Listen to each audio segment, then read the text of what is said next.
evening. Superkickin with Stephen fans, your favorite host right here, the Greg One there, Stephen A. 1181. First off, we got to say Happy Father's Day. Remember, we love to do this on the holidays, Greg, because I believe we did this on Mother's Day as well. So we are big on doing these on the holidays. Happy Father's Day to all the great dads out there, all the stepdads, all the biological, illogical, whatever that. So, hey, your dad, if you still have a great relationship with him, or even if you don't, probably have a Father's Day. Also, big news this week as we get ready to talk up this bombshell news. And Greg, I was looking at our schedule though. The next couple weeks we will not be live with talk of wrestling, like TV wise, because we have Forbidden Door next week, and then we have Money in the Bank, which is on a Saturday. So we will have to move our schedule to Saturday, first week of July.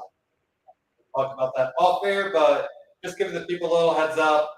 Next Sunday night will be Forbidden Door, which I'm still kind of on the fence about. We'll talk about that though, Greg. And then of course Money in the Bank, which I'm pretty hyped about. Money in the Bank is always a good time. So, Greg, how are you doing this Father's Day weekend? I'm doing excellent. I know it's not the best idea to wear white against my white background, but this is my world's best dad There we T-shirt. I had the Rockets, had some my son's handprints on it from when he was a year old, so had to break that out. It's one of the oldest pieces of clothing I own because he is now 13, almost 14. So shout out to mine, Raceland and Paige. Daddy loves you. And happy Father's Day to all the dads out there. But lots going on, lots of great action we've had over the last month. I mean, crazy promos, great matches, pay-per-views have been off the charts, and we got a bunch more on deck. So super excited for what we're about to see. And go. yeah, But we have to talk but about.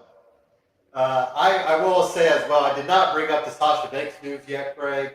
I'm thinking until I see officially that Mercedes Bonado is released, then we'll talk that up.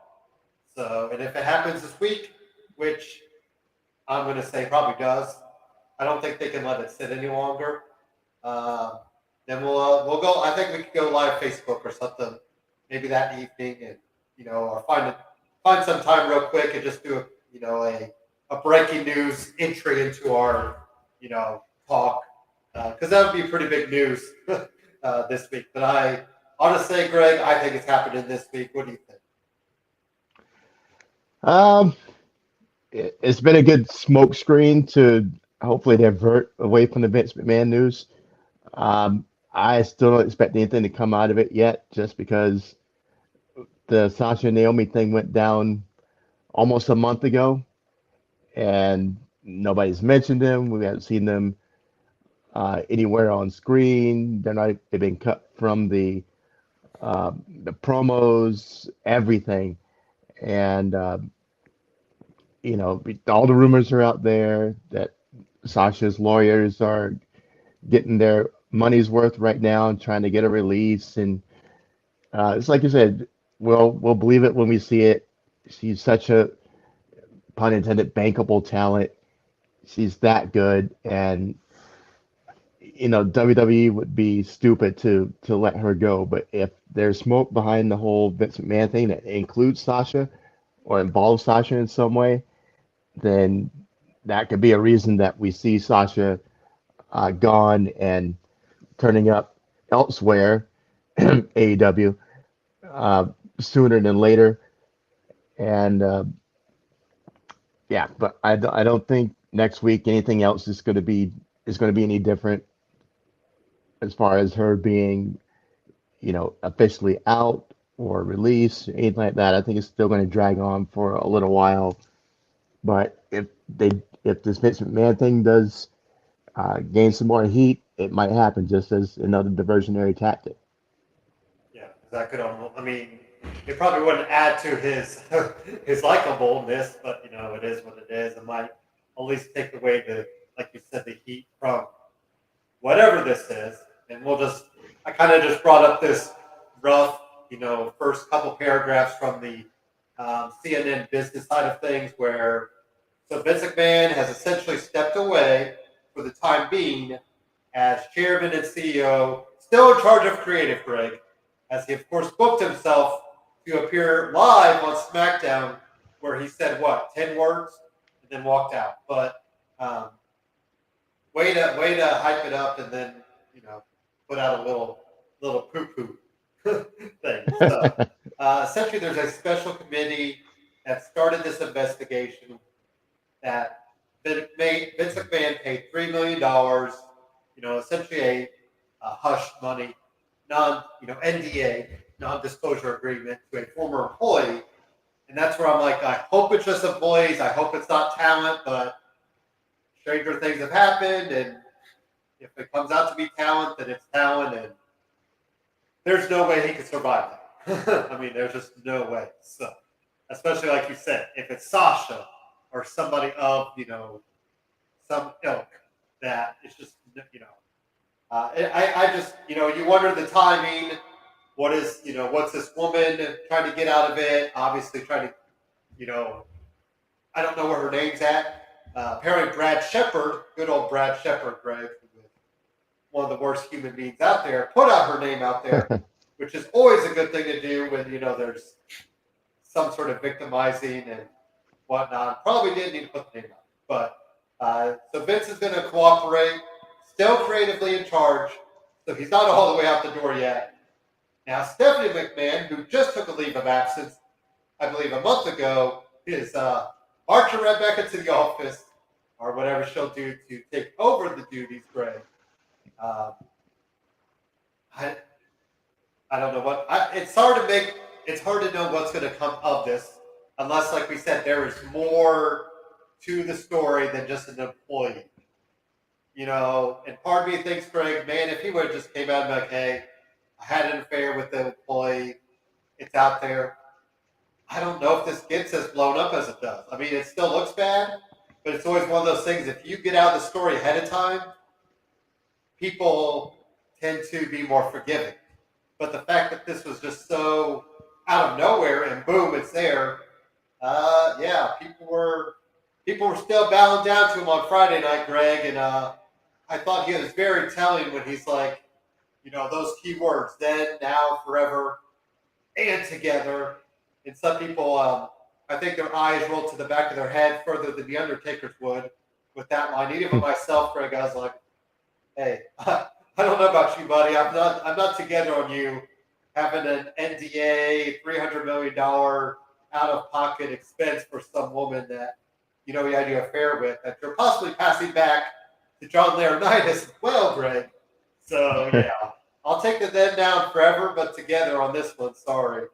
I'm willing to maybe die on the WWE sword every once in a while and, fall back on, hey, that's WWE, but this is a whole nother ball of wax, It just, even if he's divorced and it's, under the radar affair and paying out money, that's still, I don't know, that's still just something kind of shady about it. Because apparently him and Linda have not been living together for a while, which I think we all could see that coming. But yeah, even if you're separated, it just, the fact that it is a under the table thing, that just makes it really creepy. So like I said, I think Greg he'll trudge on unless the shareholders, unless NBC and Peacock and Universal or whatever. Trying to think of who's on Fox. Unless these, all those partners are like, okay, yeah, we can't have this, then that could do something. But I just feel like it's going to go away after it comes out, whatever's released, and then it's off to the next news story. It's one of those things. Unless there's something bigger beyond it, some name that comes out, then we'll have to see where it goes. What do you think of all this, Greg? And does Vince McMahon survive it? Well, he's survived everything so far. He has had a pretty good track record. This isn't the first scandal he's been involved in. going all the way back to the 80s and the steroid trial at the height of Hulkamania and right before we get to the Attitude Era, going in front of Congress and the Senate. This went all the way to Washington, and him having to get on the stand and testify and possibly destroying wrestling as we know it by exposing the the guys who work for him is being on steroids and this being not on the up and up and everything. He survived that. Um, there's been other things that have put him in a negative light, going back to the Muhammad Hassan deal after 20 or you know um, the 2011 or the Twin Towers and going into that angle. Um, so it's not the first time. I doubt it'll be the last time, but this is the biggest thing in 2 decades, and Plus, it's his name. It's not just, like with the Benoit stuff, you could kind of play it off as WWE as a whole, but this is, his name's being mentioned. So, right. It's him. It's not WWE as a whole this time. So I think that's the biggest difference. Um, and the curious thing about this is we've seen similar instances in other sports. I'll go over to the NFL with Jerry Richardson, the owner of the Carolina Panthers, where it got out that he was being very sexist and misogynistic towards the women in his front office, um, being very touchy feely, and that set off a movement that got him kicked out. And as the owner, go over to the LA Clippers in the NBA. Same thing happened with um, their previous owner before Steve Ballmer, who was recorded on tape with a mistress um, saying derogatory terms about his black players. And what happened to him? His team went on uh, protests, and he ended up getting kicked out as an owner. The only difference between those instances in other sports and this is Vince is the king of this empire. There's nobody checking him. There's no other group of owners who are going to vote him out.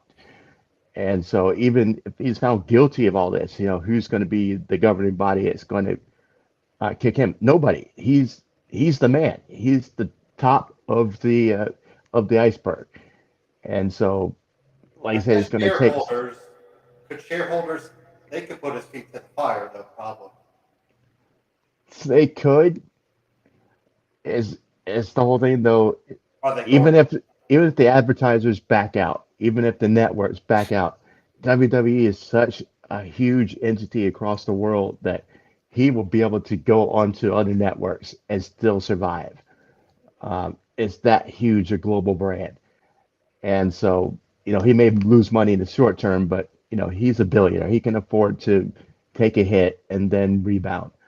Um, so that's the only thing. It's going to be, a stain. But if, if this turns out to be true, and are any of us going to really be surprised, knowing what we know of him, has his personality, how big, how bombastic he is, and he struts around like he is the king, like he does on the place, because he does. And he's allegedly um, been hands-on with some people in the corporate office. Is it really that big a stretch that he would look at one of his talents the same way? I mean, for a long time these women were hired based on their looks and who you think rubber stamped the final documents before they were signed. So I wouldn't be surprised at all. But in the time that we're in right now, let's say Sasha was directly or indirectly involved in this, where maybe he made an advance that she turned down or whatever, and this comes out, then a whole Provide that. Me Too moment can will start again, where Sasha steps out. She's as big a figure as she is, the line that forms behind her is going to be extensive, and that's when it's going to get ugly. So if it was just kept to people, nameless faces that we have no idea who they are in Titan Tower, that's one thing. But if he did branch out into, you know, wrestlers that we know in developmental, then now you have a whole different ball of wax. And I think that's where the whole thing can blow up if this includes the female talent, And there's no defense. whether they're big stars or not. There's no defense. Like we can't. There's no way I'm defending any of that. Yeah. And that's all like you. I mean, obviously the victim, you feel bad or horrible, especially if she was passed around like to John Laurinaitis and Vince McMahon. Like, Yeah, like this makes me feel icky. it does. That's You gotta wonder what the Bellas are thinking, Greg, because that's their stepdad. You know, when did that? You know, where were they? Not were they involved with? You know, obviously involved, but where that timeline happened too. So,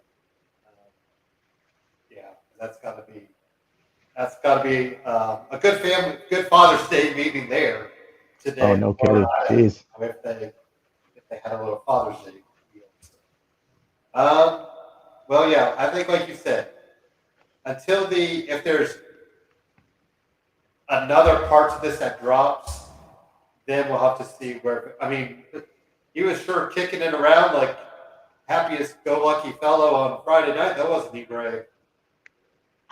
Well, it's kind of just him, saying against everybody who's pointing the finger at him that I'm here, I'm not going anywhere. Yeah. Vince being Vince. Wolf of Wall Street type, or right. He's going to go down with the ship no matter what. Flair, fire me! I've already fired. Fire me! I'm already fired. Exactly. We shall see. And then, like we said, Sasha Banks is kind of her own story. We'll wait and see what comes out on that. The other kind of stuff, Greg, we really haven't talked about this, but obviously, big injury news.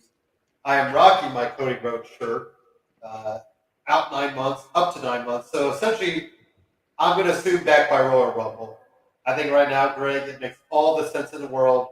He's probably, as soon as he gets that sling off, he is probably right back in the weight room, working out to get back to Royal Rumble.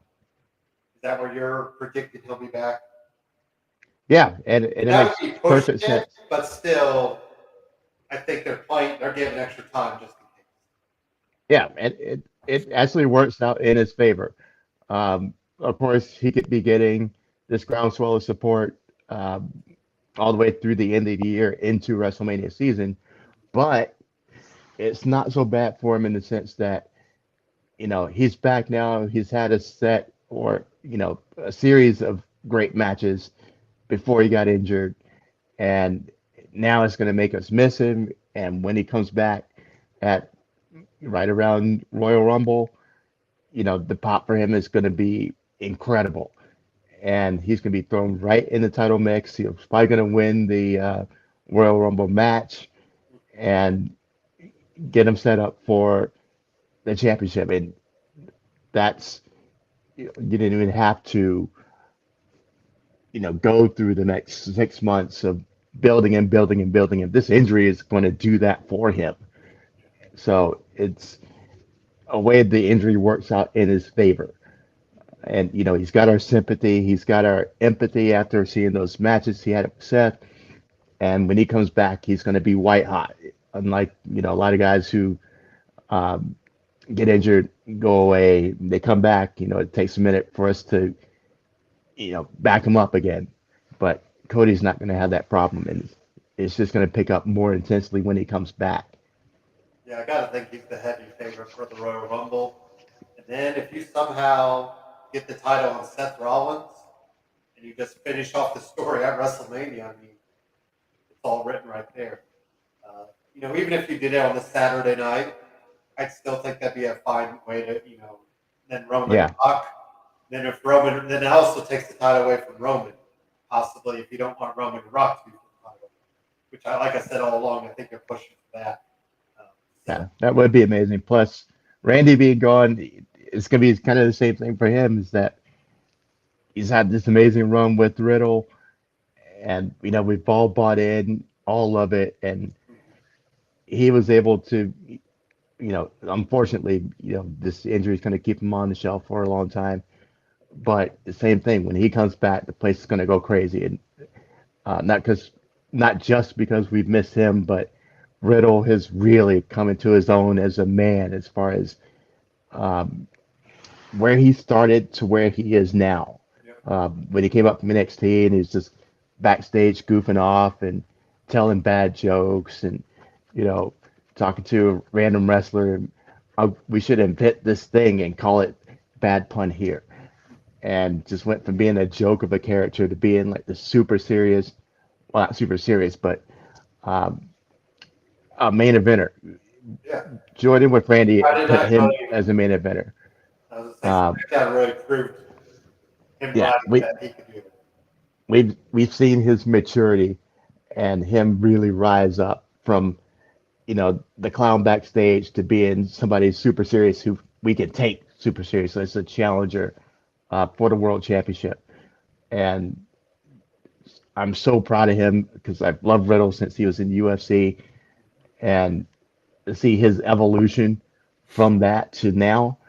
Um, I mean, just go back to that promo that he cut after they lost the titles, and he came in and he cut this mean promo about he's going to take vengeance on the bloodline, and that was an amazing promo. I didn't see that coming from him, and anytime he puts stick in his hand, he's got that fire, that fever for him. It's just amazing how much he's progressed, and we bought in all the way up until Friday against that match against Roman Reigns. And I think we expected Roman to win, but was there enough doubt cast that we could see Riddle winning? Yeah, him, with the specter of Orton back there, him winning for Orton, finding some way to pull it out. Yeah, absolutely, it was possible. So we believed that it was a possibility, and that's because the storyline was so great, and it was also because Riddle was really propelled to the moon on the shoulders of Randy Orton. And so when Randy comes back, he's going to get that love, tenfold, and he's created a star by being there with Riddle. So, two stars have been born, and even catapulted higher just off of the RK Bro angle. It's been done so masterfully. And you wonder if they'll pull the trigger on Orton and Riddle breaking up in time for Mania. And then that could be Riddle's coming out party, with the big win against Orton at Mania. Would you pull the trigger on that, Greg? I think it would be great. Imagine Orton coming back, and we kind of having almost a Ric Flair, Shawn Michaels moment. I love you, Randy. RKO, boom. I don't need you anymore. And that leading to an epic match. I mean, that would probably be the match we look forward to the most. With Riddle growing into his own, ready to, just do his own thing, and really learning from the master and using the master's tactics on him. The thing we'd expect Randy to do is what Riddle does. Yeah. And so it would be amazing, and that would probably be steal the show as the match we look forward to the most. Oh, yeah. It'll be because either way, I think right now you could either pull the trigger, maybe have RK Bro back together or just do Mania, or you could just lead that into Mania somehow and having that be a featured match. Like I said, giving Riddle a big win at Mania. Yeah. That was the two, obviously, big stuff. Like I said, the Sasha Banks will kind of leave B until we see more coming out. Let's do a quick commercial break, and then let's get right into the Raw side of things for WWE.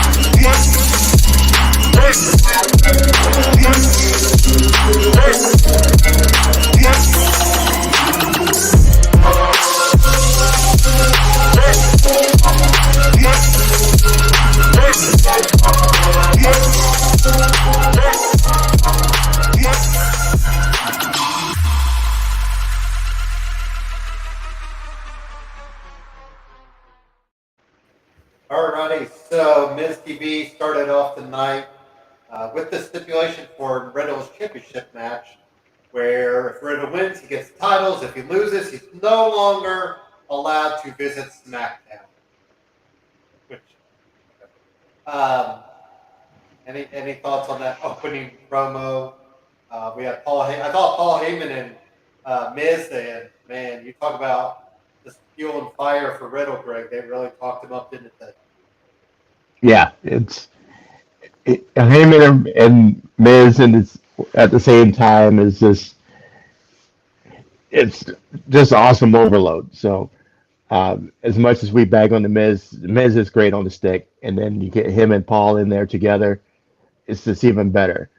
And they had the perfect foil opposite them with Riddle, and just I can't say enough about what Riddle has evolved on the stick, and just being able to put some real emotion into it and not just be, surfer dude, bro, and put some real, um, heat into what he's saying. And he speaks with such conviction.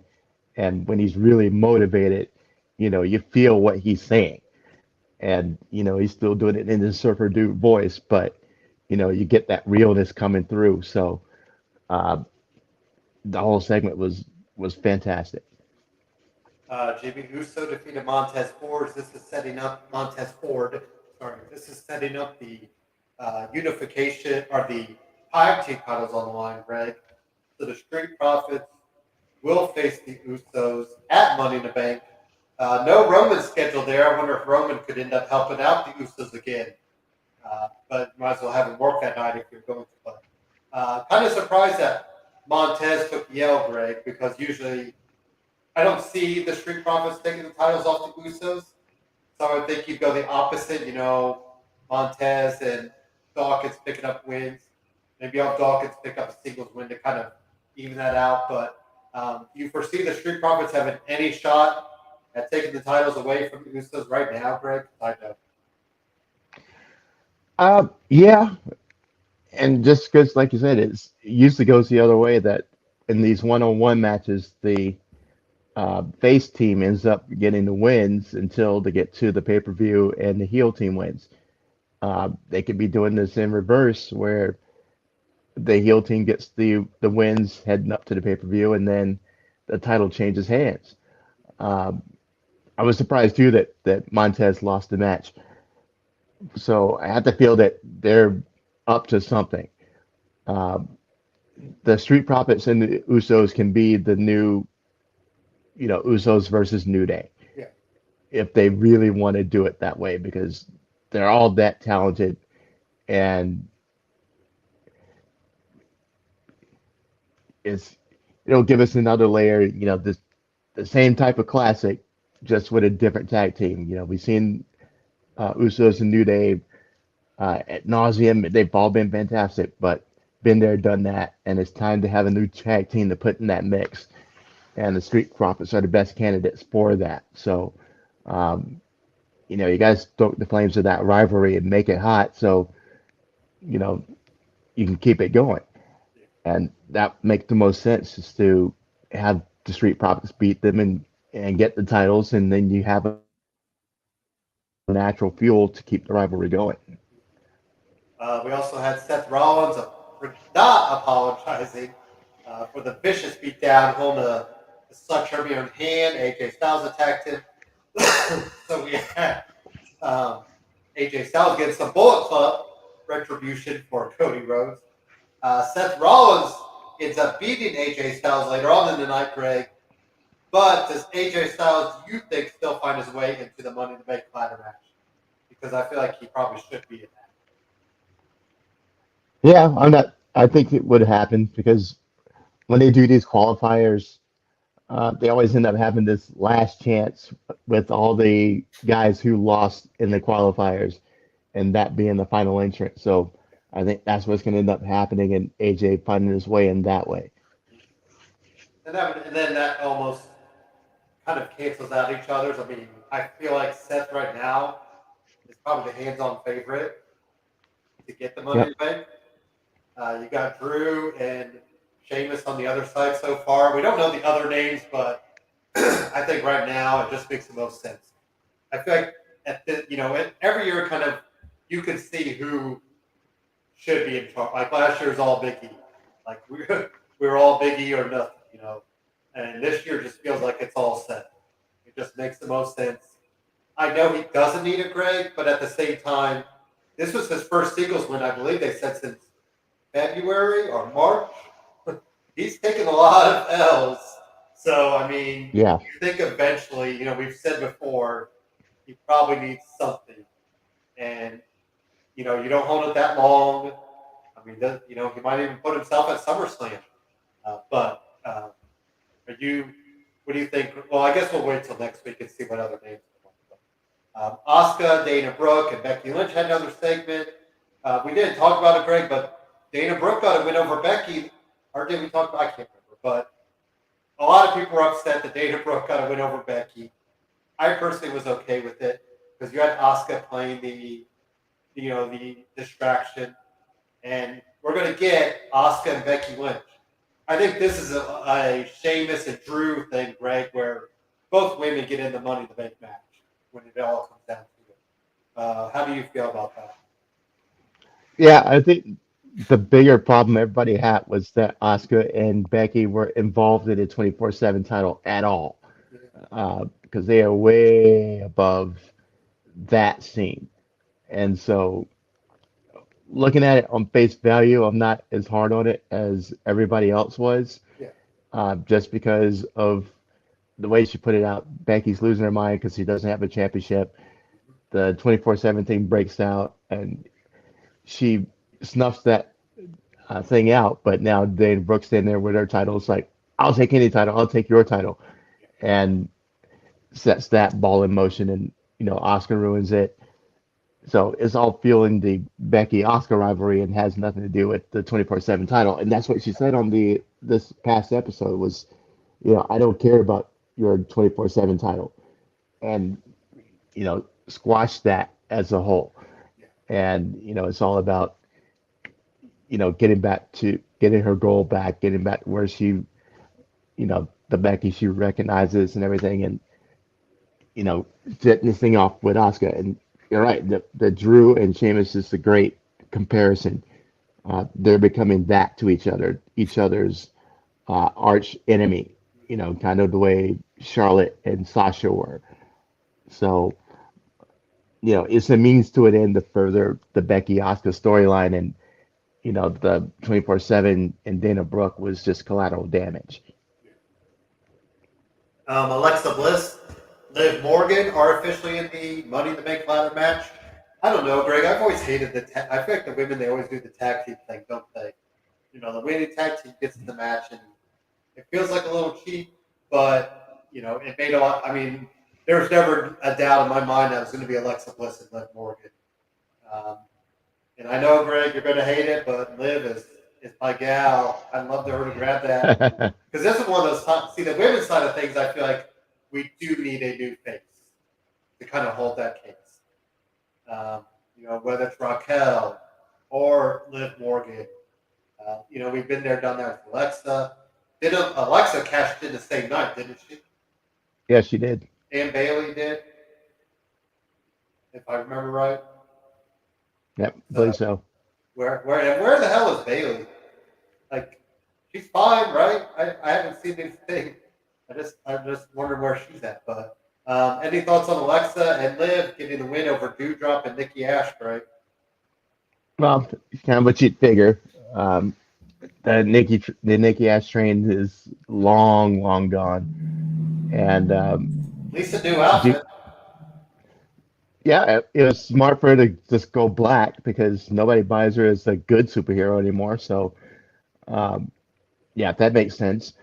Um, Dewdrop is going to be anchored by her until she breaks off from her, and Alexa and Liv was, we saw that coming from a mile away. So, I'm like the X Files with Liv. I want to believe, but I don't see it. It doesn't help that she's taken as many L's as she has, and it doesn't help that her ring music says "Watch me," and every time I watch her, she loses. Um, so I want to see something that makes me believe in her. I don't hate her, but I just don't see it. Um, and Alexa, just been back for a few weeks, and Does she feel like she she's just hasn't going lost through the anything yet. motions, She's Alexa? what? Like going through the motions. I don't Yeah, I don't see the fire there anymore. no, I agree. I miss old Alexa, the 5 feet of fury, um, do anything to win, full of herself, and now she's just too. She's like early Bailey.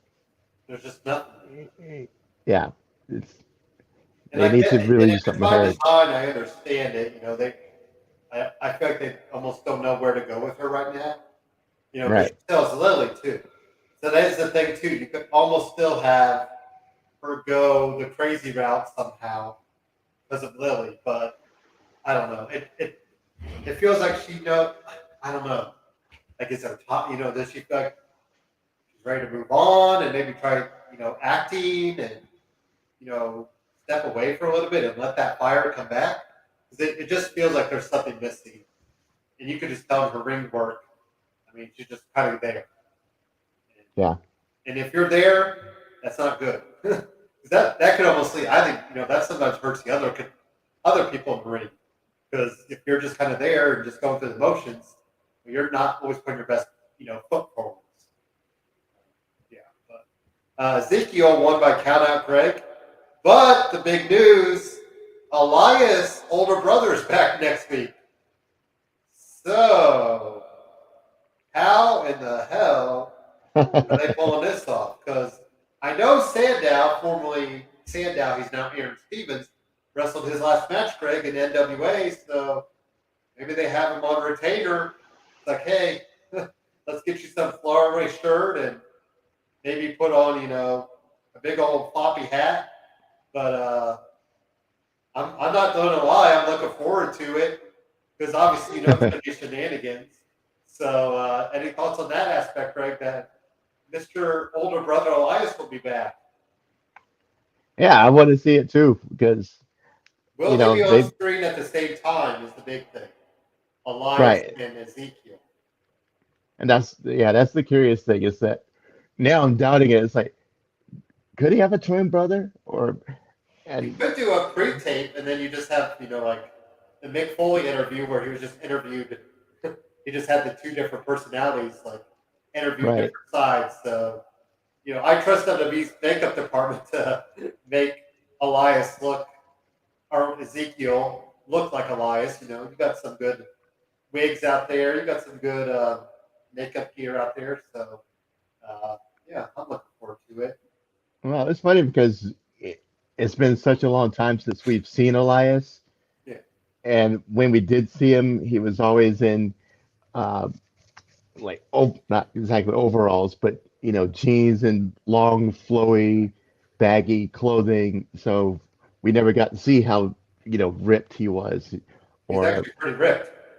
right. I mean, he's super ripped if he actually is Ezekiel, and the only evidence to see if we painted a beard onto Ezekiel, yeah, that looks just like Elias and changed his hair. But there's enough difference that you go, you know, maybe there was a twin or Yeah. something like that. So I'm gonna be curious to see how that segment plays out too. MVP defeated Cedric Alexander. I thought you could have given Cedric just a little morsel of something, Greg, but of course you didn't. Any thoughts on that match? No, it was what you'd expect. So I hope that Cedric is on the way out. Yeah, I don't know what he'll do. I feel like he'd get lost in AEW. Yeah, I mean he's bound for something like NWA or Yeah, Impact. He could be a bigger fish. yeah. We also talked Seth Rollins got the win over AJ. Like I said, I think his first win since February, March, or maybe April-ish, but it's been a while for Seth. So, uh, first name on the Raw side of things. Like we said, I still see AJ in there. Trying to think of who else might be in there, Greg. Because Mustafa ate a big win, loss. Maybe Veer. Do you put Veer Muhammad in there now? Just to give him something? Well, you can use the big guy in there to, catch the high I flyers guess and take Theory and some of those Lashley. bumps. You put Theory and Lashley. Yeah, need a couple hosses in there. So, um, yeah. Riddle And of defeated course, you'll have Ciampa. Drew and Drew and Sheamus Sheamus. in it. Because I wonder if Madcap, that would give him something the next. Even though we know he's not going to win, just put him in that match. I think would give him that next step up. So, Yeah. what do we think about the Miz and Ciampa? Maybe I don't know, partnership type thing, Greg. Because the Miz keeps showing up around Ciampa's matches, right? So, you Right. feel like that'd be something. It'd be something, and I don't know if it'd be a good thing, because we Like have if you a have the Miz, I mean, I know Ciampa could talk, but maybe they don't. Maybe they just want him as this ruthless killer type, and maybe the Miz talks for him, and Ciampa does the bidding. yeah. It would suck though, because we know who Champa is, and Yeah. we know how good Champa is. And if you just let him be him, he's going to be amazing. But they're not doing that, um, and that's the frustrating part because we all want big things for Champa, and if they just let him go, Yeah. he could be that. But putting him in this ridiculous storyline involving the Miz and Ali, and it's just been a hot mess. And he had all the momentum leading to the call up, and then this is what they give him. So I feel bad for him. So getting some time with Miz would be, I guess, okay for exposure wise, but it's not going to help him out, with his character development, his story, until he ends up breaking off that relationship. Kill him kill him in the end, like just destroy him. Maybe that's more my thing. Ciampa just wants to take him out of it. Yeah. Rhea Ripley and Bianca Belair had a harsh war of words. I mean, I feel a little. I don't see Rhea winning the title, so it's a weird time for her right now because she probably could use the title, Greg, with the whole Judgment Day and all that. So, what do we think about the pairing of Bianca and Rhea right now as a feud?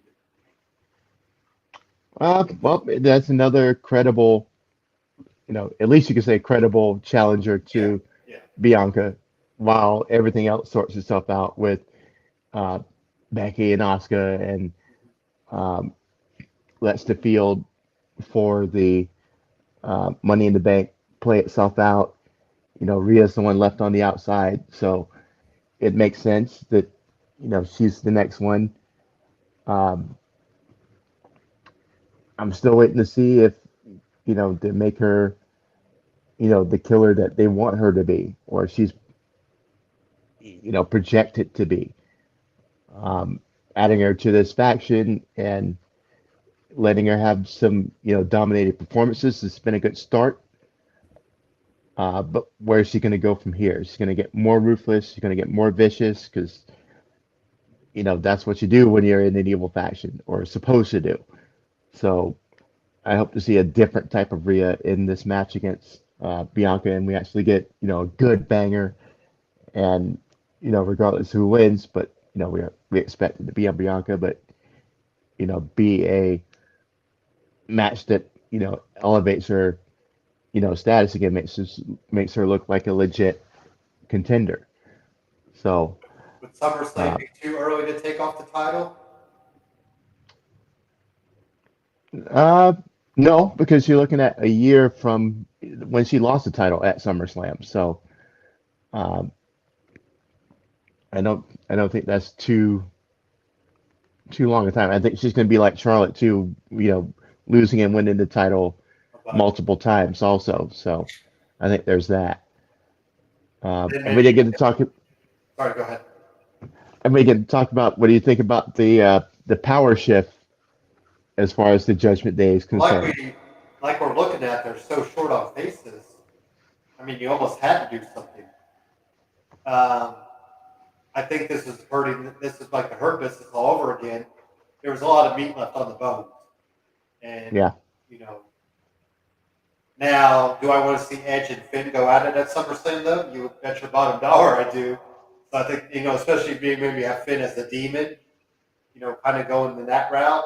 Maybe do Edge and Damian at Money in the Bank if Edge is, back, whatever. But I've noticed in some pictures they've had Rhea as the centerpiece too, Greg.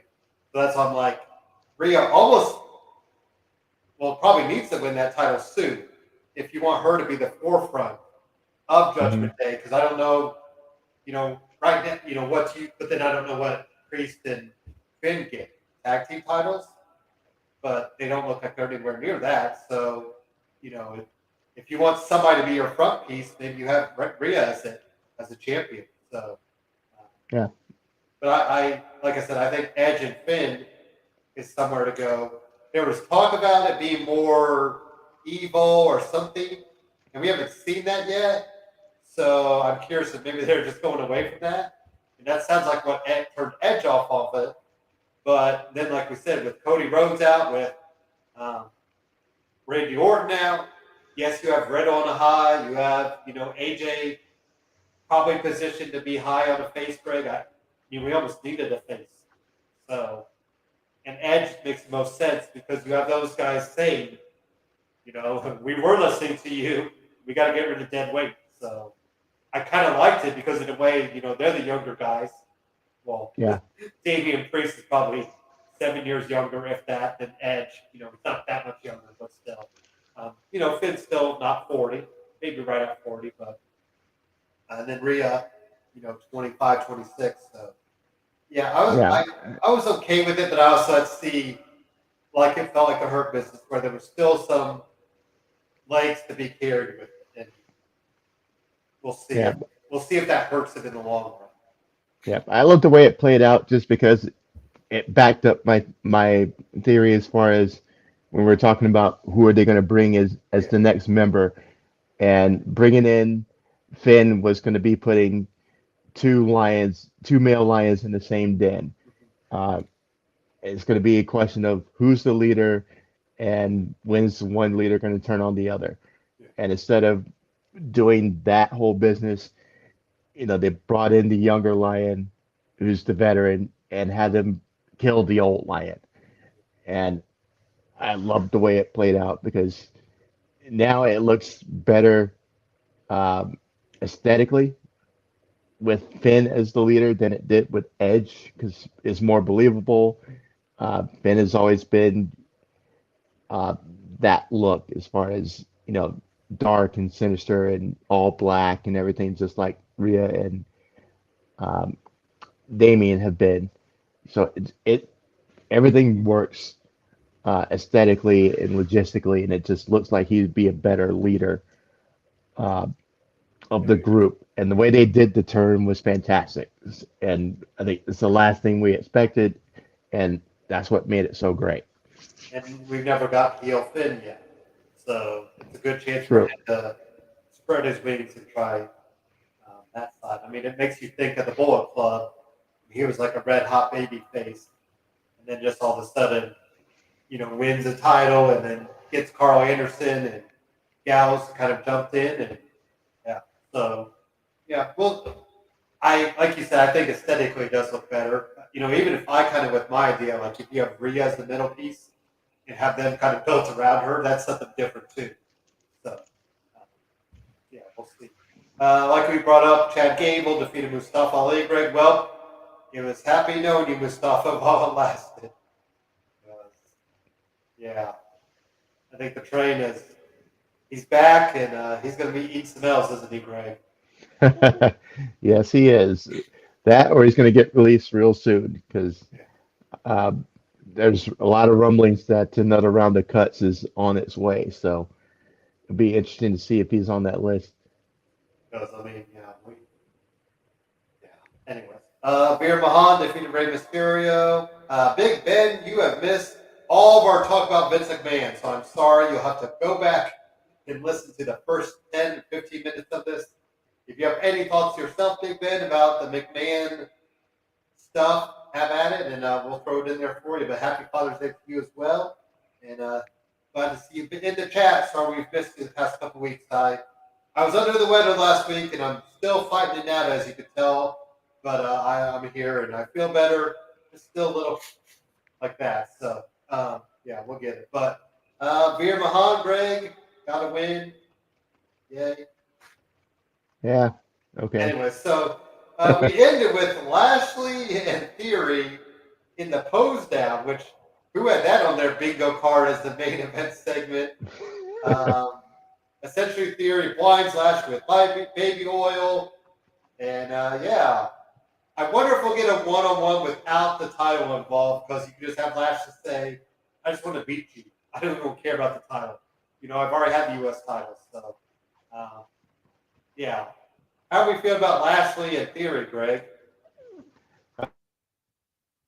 It was a funny segment, and I still love it just because it's another layer for Theory, and I've loved everything that Theory's done since he came to the main roster. He is annoying and obnoxious, but at the same time, he's winning, and he's finding the most backhanded ways to win. His mic work's been fantastic, and he's gonna reach a MJF-esque level at some point where we love to hate on him, but we want to see him in the ring what he does. Uh, the selfies and the bad puns and coming out and just at the same time backing up everything he's doing in the ring. Dude's looking phenomenal. His matches have been solid, and can't hate on it. I mean, that's one of the few NXT talents over the last couple of years that have come out and been done justice, and he's outperformed his expectations by a mile. So anytime he's on the screen, I'm there for it. Yeah, and I'm surprised. Well, we'll get into SmackDown, but I still think there was better things you could do with Lashley. But right now, maybe you want to build up Theory in a way, so that's why you're doing it here. How about some NXT talk? The Creed brothers, I know we didn't get to talk about it, Greg, but they finally won the big one, and now they're officially tag team champions, already fighting champions. And they defeated Idris Inoue and Malik Blade to retain the titles, but we're seeing the cracks in the foundation with the Diamond Mine, aren't we, Greg? Oh yeah, absolutely. It's a long time coming. Diamond Mine is still kind of a heel faction, and um, we're probably a month away from them, declaring their independence from the Diamond Mine. But we enjoy watching the cracks and awaiting the explosion, and it's coming. So um, it'll be worth waiting for because everybody's behind the creeds, and now it's just a moment. It's a matter of time before they stand up for themselves and you know put themselves all the way over. Greg has a right on time question, Greg, where it says, where do we think Solo Sikoa joins the head of the table? I am all in on that train.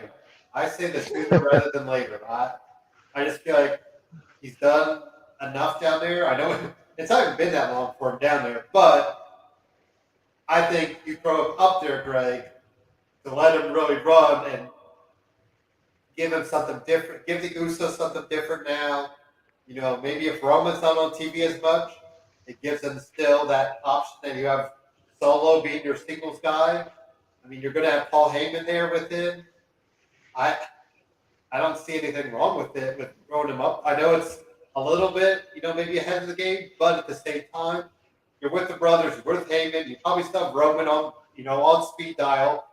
I mean, why not? So, I personally would like to see maybe after SummerSlam, if we can, or fall. How about you, Greg? Yeah, it needs to be a big stage. So I could see SummerSlam, and we're getting our big Brock Roman match, and I mean the Usos are barred from from ringside, and this is where we get the debut of Solo coming in to tilt the scales in Roman's favor. But a big stage with all the eyeballs on him, and boom, here he comes out of nowhere and screws up the match for Brock. So, something like that, or they end up with in a six man, and who's going to be their partner. So that, but it needs to happen on a big stage like SummerSlam, and then we get him, and we're going to get a rebranded Solo, of course. So he's going to be whoever Uso, and then you can take it off from there, and maybe they go and run roughshod over all the tag teams and just kind of really show him off. But it needs to be something, a big show to really launch him. And then Big Ben's other question. Well, I do not have a last call, Greg. So we're going to use this as our last call. So I need to save this somehow, however that works. Who do we want to see taking over as WWE head owner?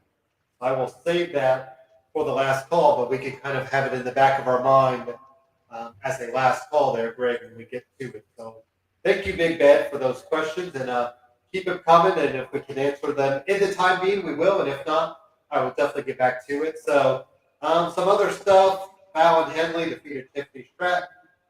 Kind of going back and forth there, Greg. How about Wesley picking up a big win? I kind of figured Wesley would just eat L after L, and just really not do anything. But he beat Zion Quinn, which is pretty huge. Yeah, they want to repaying him as a solo star now that his he doesn't have a tag team partner anymore, and he's going through the growing pains of being a solo performer. Get him some quality wins, some good, 3-4 star matches on the way.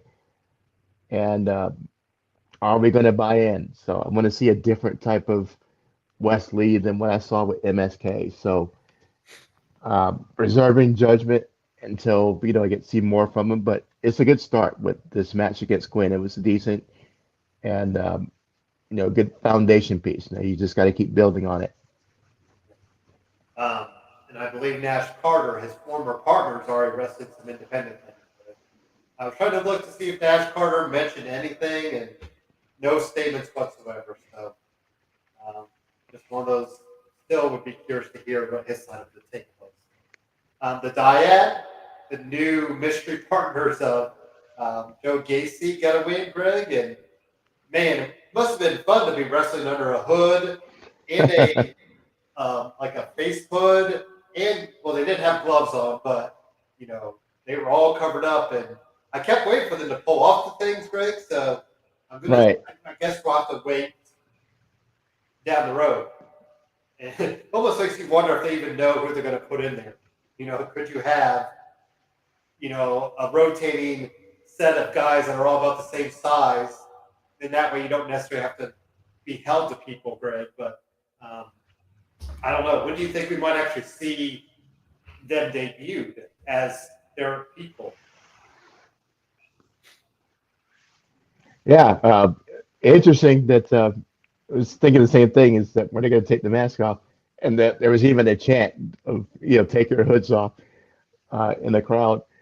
So like I said, it must have been real interesting, like with those velour jumpsuits on.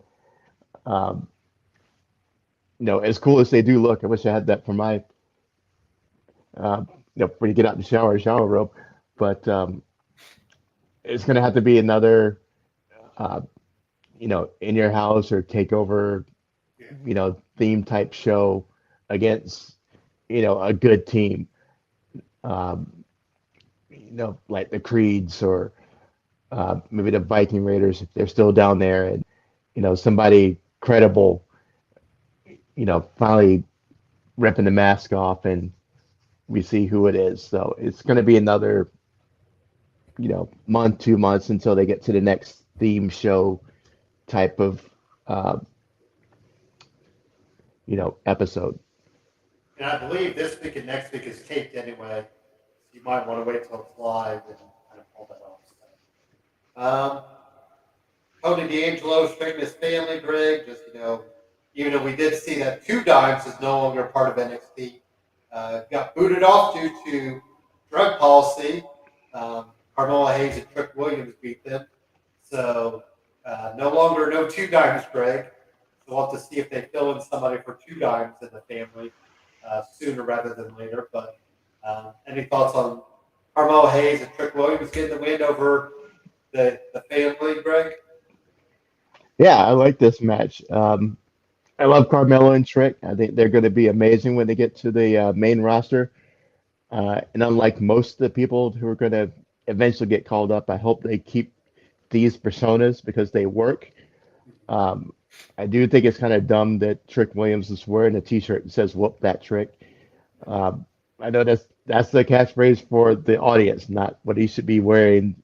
Advertising his own beatdown. So that's a little nitpick that I have, but um, the match was solid, and the good thing about um, the the guy who got booted, that was pre-taped, so that's why he was still having a match. Took me a minute to work that out in my brain. But Donovan, with him being just another henchman for D'Angelo, is easy enough for him to go and call in another henchman, and he's either the new Two Dimes or he's got another mafia nickname attached to him. And Two Dimes went back to the the the docks, and this cousin or something. It's an easy rotation of people if it's needed. So um, no big deal. And this plays also into the whole uh, what I'm pretty sure is going to be an eventual loser leaves town um, contest with Legato and uh, the Don's family. So, it Actually, works on multiple Legato angles. moving on. Because Legato is Yeah. definitely ready for Raw or SmackDown. I think either one could really use it. Braun Breaker defeated Duke Hudson, but once again, I know we missed last week. So Apollo Crews back in NXT, Greg, without the accent.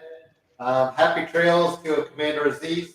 I don't see Commander Aziz last seen anywhere, Greg. So um, we'll see if Paulo brings anything different, though, right? I mean, I kind of like, I like the Nigerian thing he was doing. It gave him some character. When he's just himself, there's just really nothing there. So, and Yeah. he's not going to beat Braun Breaker. At least I don't think so. That'd be I know that's the one kind of title he's never got, but yeah. But we'll see. Uh, what do you think about Apollo Crews down there, Greg? I like it. He looks more natural down there. Yeah. It looks like he belongs down there instead of on SmackDown having bad matches. Because he is way too talented to, and they just wasted him up there. Um, we do need a different personality. Smiley Apollo is nothing to get behind. I want to see heel Apollo down there. That's going to be a legitimate contender for Braun Breaker. If he uses all that athleticism and now he has the willingness to, you know, any means necessary um, that he's using also. So he'll, hold the ropes for leverage or, pull out the dirty tricks just without, a Commander Aziz sitting back there. Um, Now you got something because he's uber athletic and him using all those gifts in a match with Breaker and then him is the clear heel. Now you got something because you could legitimately see him beating Braun Breaker uh, as playing with the rules fast and loose, and having a good rivalry between those two, and it could uh, help Braun Breaker out also. So I like the idea that it could happen. He needs a little character change, but it would be fun to watch. We saw the debut, or if you remember him as Fabian. Now he's Giovanni Vinci, Greg. Um, he looks fine. I mean, nothing nothing really stands out for me yet, right? Does anything stand out for you? No, just a little, reinvention, a little, He gets left out uh, of the ring general, though, unfortunately. yeah, change the whole move set and give him a opponent that's gonna make him look like a million. They did a good job, so still nothing awesome yet, but you got to start somewhere. So we'll be curious to see how he does after this. But And then in our main event, Cora Jade, Roxanne Perez, and Indy Hartwell got the big win. Roxanne got the breakout win, Greg. So they are all in. That rocket is going to be shipped to her sooner rather than later, I would assume. Do you think she's the one to take the women's title off Mandy Rose? Greg? yeah, I do think so. And it says something that she's getting um, that push above Cora, and the other younger ladies, that she's just more believable. She's better. Um, she has a lot more experience than the other girls, even with as young as she is.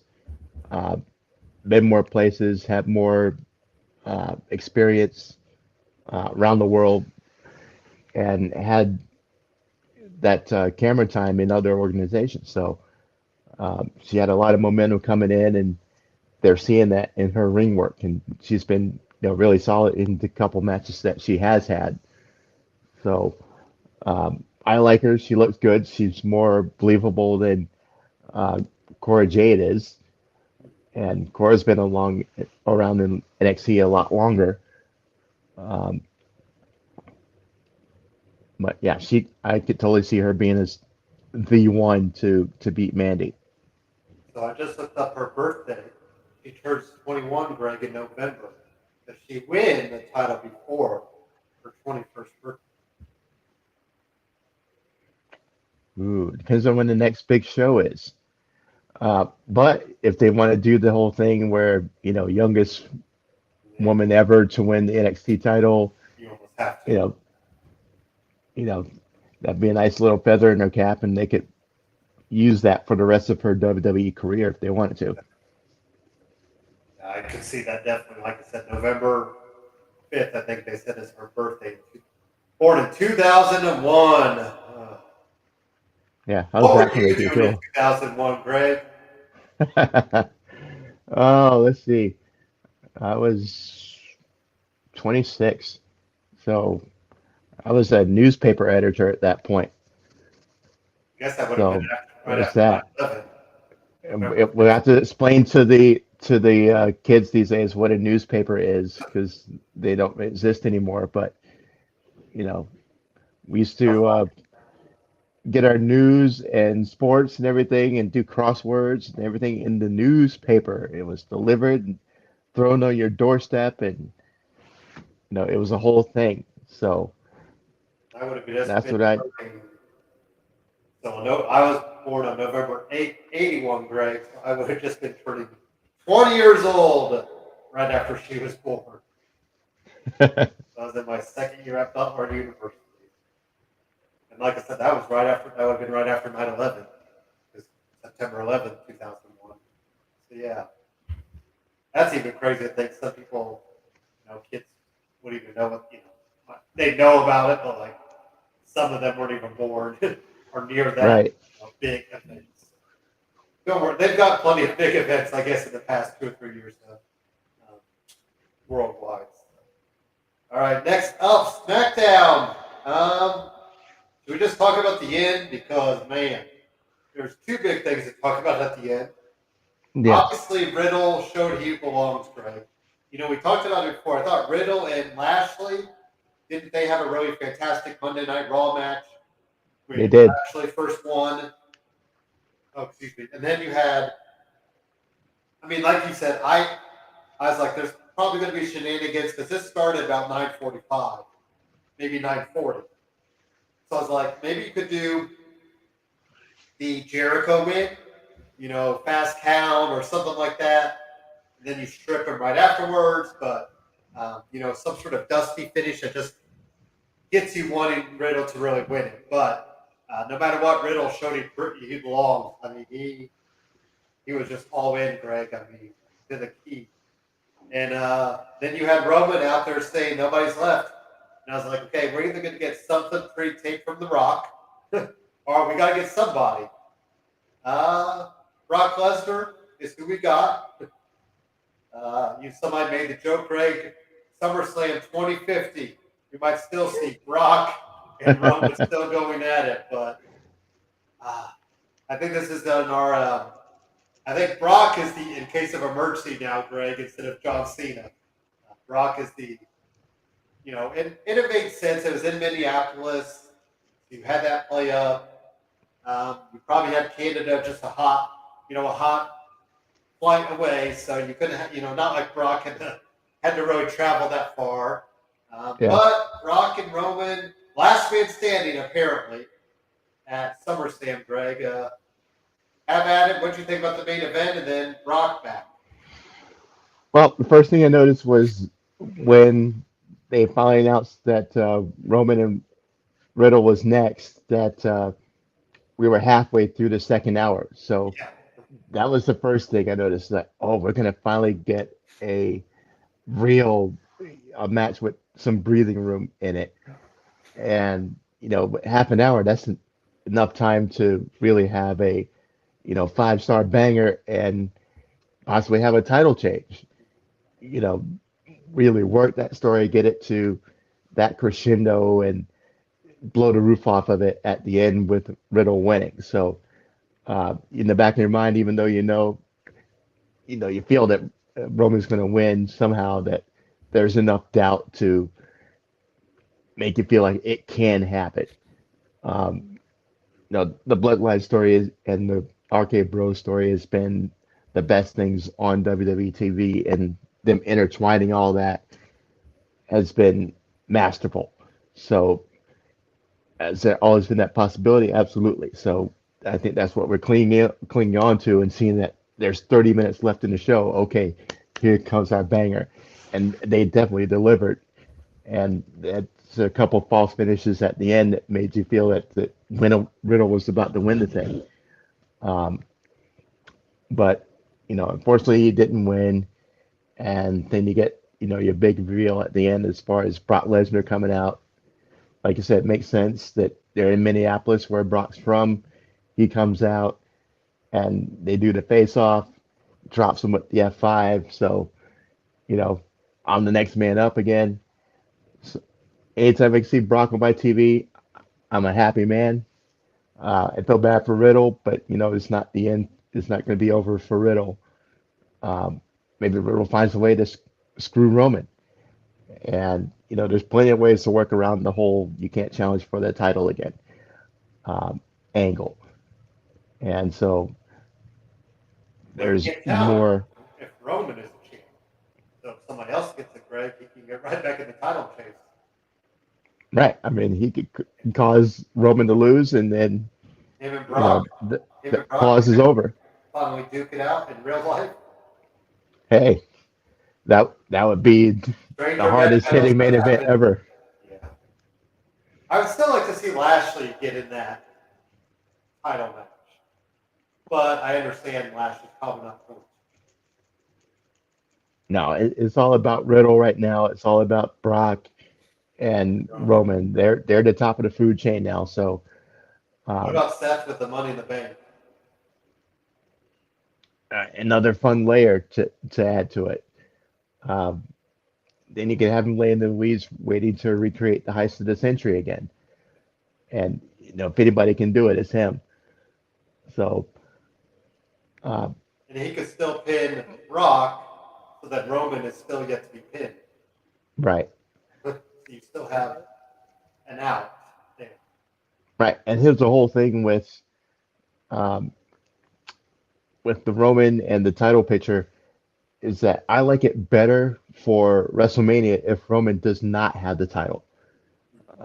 So one of these multi-man matches would be the best way to do it because once he gets to WrestleMania and he's not the champion, that match against The Rock isn't a slam dunk. Roman wins because Rock wins and wins the title. Then what? He's not gonna come back to wrestling for a year and have a real run. Um, so it would make more sense that they have this match without a title on the line because it will be big enough without a title at stake. And this way somebody else can get the world title shine while this distraction with the who is the real head of the table as another plot line on its own. So I'm more in favor of Brock or Seth or Riddle doing their own thing with the world title, and Rock comes out of the woodwork as the man who's going to face Roman, and you have 5 months, 6 months of build to get to it.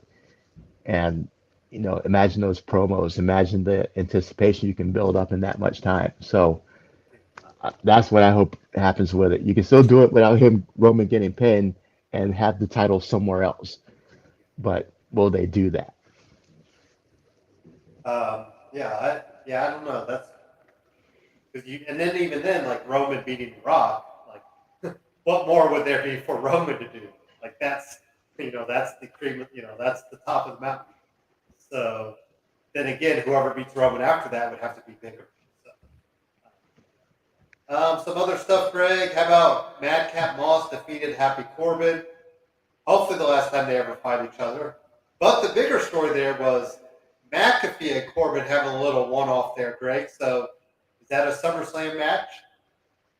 Yeah, I like it. I mean, it's a good way to pivot Corbin off of Madcap and go somewhere else. And the backstory is there. If you go back to when Corbin was broke and McAfee was riding him with all the names and everything, and this what Corbin pointed out, and now you have that to work off of. And those promos will be great. We know McAfee can hold his own in the ring, and they can have their own little piece of action.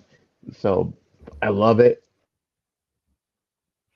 and giving McAfee a little of every you know these quarterly shows, the big ones, the SummerSlams, the WrestleManias, the Royal Rumble, 3, 4 matches a year on the big pay-per-view cards. Exactly. Yeah, exactly. But I love it, and he's shown he can hang. Maybe McAfee So why not? Maybe in practice sometime, Greg McAfee wanted to knock out Corbin, so maybe this is some payback or something. That's true. Because they were on the Colts practice squad. Well, McAfee was on the Colts, but Corbin was on the practice squad. I think he was on the Cardinals squad for a little bit. So, who knows? Kofi Kingston and Xavier Woods picked up a big win, but Greg looks like Shaky's going to go dancing off on his own. I waited all weekend for that. Yeah, because that's what the world needs. Another dancing Shaky. Okay. Machine. Right.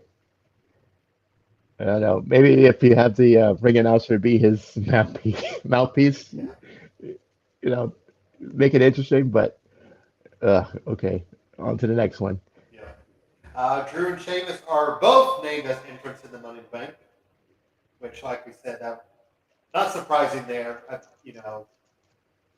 I still am holding out hope, Greg, that Drew gets some big win at the Clash at the Castle, and we'll see if that actually happens. But right now, Drew is just in a holding pattern till then. So, yeah. Any thoughts there, Greg? I mean, both guys deserve to be in the match, right? Yeah, they absolutely both do. And, Drew's another candidate to take the title off Roman on the way to, next WrestleMania, and having those separate stories with the head of the table and the world championship over here. So, you can throw Mix or Drew into that mix as well. So, I think it'd be the best way to go, really. Raquel got a big win. She's in the Money to Make match, Greg. Next week, we're going to see Shotzi and Aaliyah start to go at it. Who do we think gets the win there? Uh, I'll go Aaliyah just because I'm still hopeful that she does something with the Aaliyah 317. That ship may have sailed by now, but it is something that she can, reignite quickly.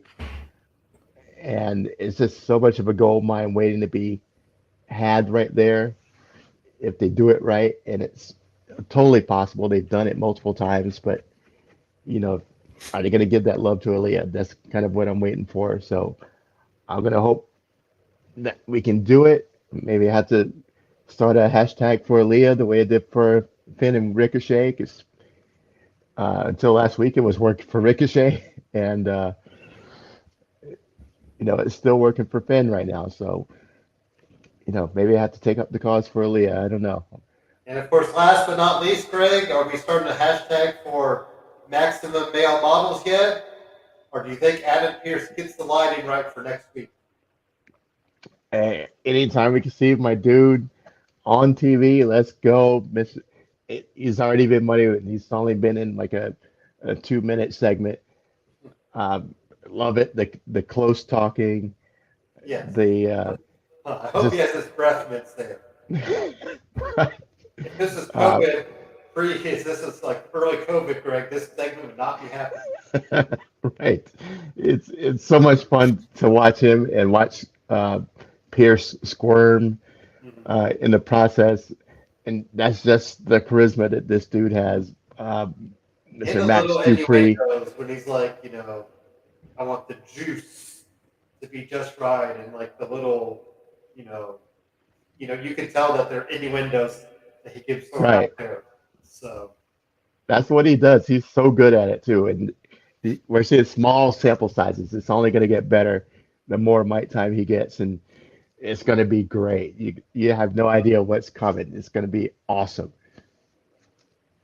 well, and he said it was in Europe last week, Greg, which there was a certain wrestler that hails from Europe that you thought might have been showing up with it, but Cesaro will wait till next week, or whoever is the newest model of maximum male models. But yeah, I'll be interested to see how this all plays out and where they go first and all that stuff. Right.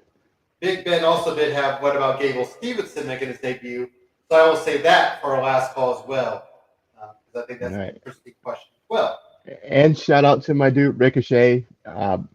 Even though he lost the Intercontinental Championship to Gunther, Sure, yeah. they still had a banger of a match, and I'm glad it wasn't like a 3 minute squash. They actually had a solid, 10 plus minute match, and great back and forth. Um, really let them have their time to shine, and I'm so hopeful that Ricochet can, bounce back, find something good to do, and love Walter since day one, and he stayed true to character. They haven't tried to revamp him aside from changing the color of his ring gear. Body, I mean, his body is ridiculously cut now. You remember how kind Yeah, of flabby and not out of shape, but he just wasn't like between him and Ludwig finding, how many abs does Ludwig have now, right? I mean, that thing is right. like a double six pack now. His abs have abs, so if he could hook me up with whatever they're doing, I could use it. Yeah, So, and I think Gunther's going to have an ironclad hold on that thing for a while too, Greg. I think the I rocket believe so might too. not be a rocket ship; it might be more of a train, but they're definitely all in on it. So, we did bring this up, Big Ben. So we thought the ending of Rollins and I thought it was actually good. I think you needed Rollins to win some sneaky way. Did you kind of think that way too, Greg? Yeah, definitely. Rollins need to win no matter what. I mean, Yeah, no doubt. He's going to find a way to cheat the win or, do something when the ref's not looking, typical Seth stuff. And yeah, he needs to rebound from the three straight L's he's taken so far. all right, well, let's get a little commercial break here because we have had a lot to talk about SmackDown, Raw, and NXT. And let's get right into AEW. They're headed into Forbidden Door, and we'll kind of throw some Forbidden Door talk into the AEW talk because we kind of missed it a couple weeks ago. So, but first, let's get some elite performance talk, and then we'll get right into it.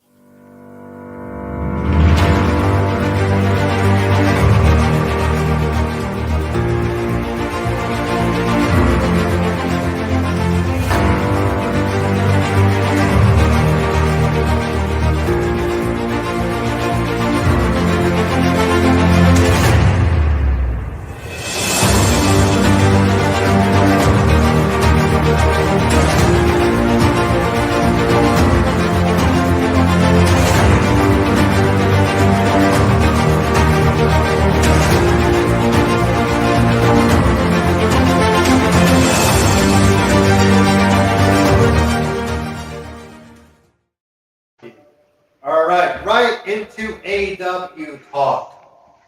I want to kind of start at the end as well, Greg, because we had mentioned about Jurassic Express, whether they were, sometimes it's easy to forget they were tag team champions. So who do we go back to? We go to the Young Bucks, and still a really solid match. I mean, these guys all worked together for years and years, so obviously you knew. But, Greg, my prediction finally came true. It only took however long, and everybody saw it coming. It still didn't mean it wasn't as impactful, but Christian finally turns on Jungle Boy. Now we will get Jungle Boy Christian, probably for All Out, I would assume. And, yeah, it was a long time coming. Well, not long time, but it was probably due. And it's probably also due that we need to take the tag team titles off of the Young Bucks, Greg. The Hardys were not involved because Jeff Hardy was recently arrested, held out on, or put out, he posted bail. He is free, but he's got to get some stuff in order. So, Young Bucks get the titles, Greg. Christian turns on Jungle Boy. Let's hear all your take on all of that. Yeah, it was a long time coming on multiple fronts that the Jurassic Express has had a good run, has some really good matches. I think a lot of the multi-man matches that they've had have been, super solid. But when you look at the teams that have had it, I don't know they're going to be very high on the pecking order. Uh, as far as our favorite runs with the championships, Jungle Boy is better served as a singles wrestler. I think it's been wasted as part of a tag team. I get, Jurassic Express was a huge deal when AEW started 3 years ago. Um, they were a much more entertaining act.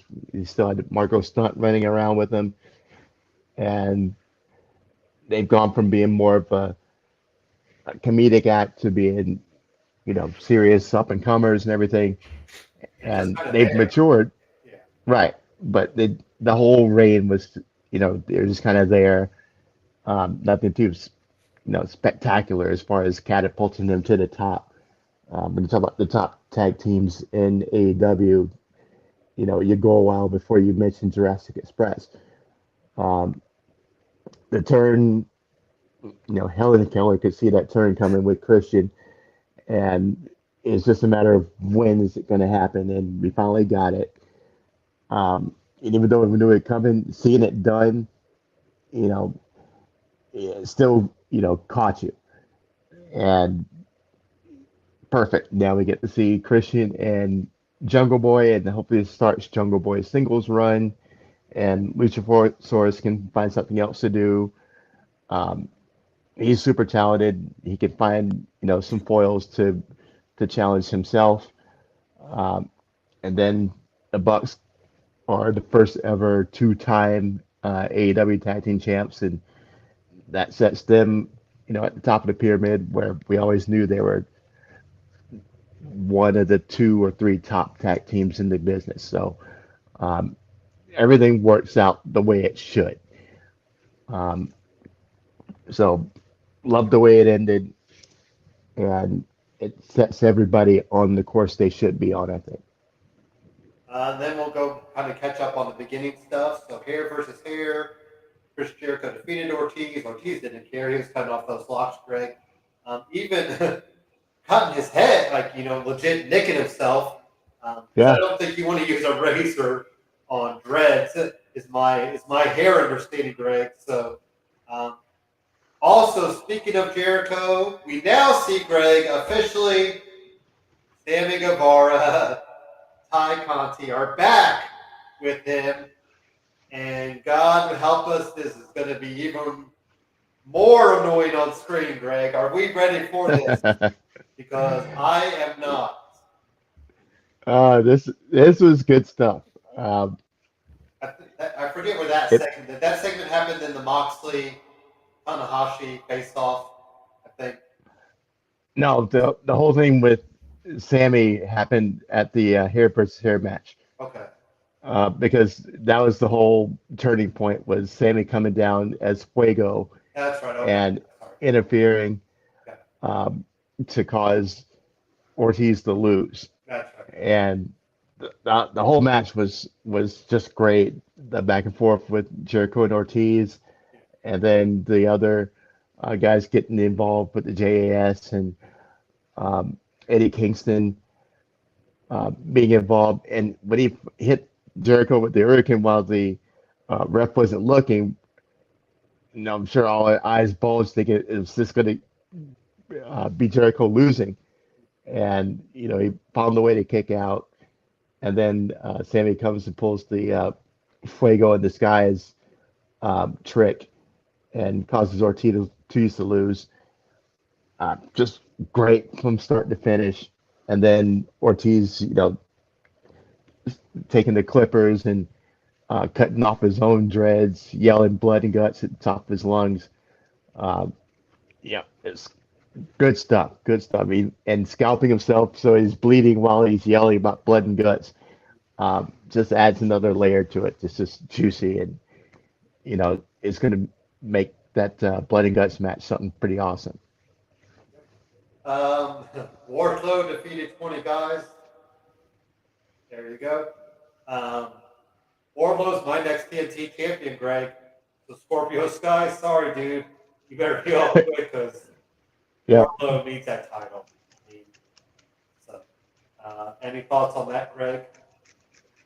Yep, I agree. It's I know Scorpio going to happen. on it, but I think Wardlow getting it and keeping it through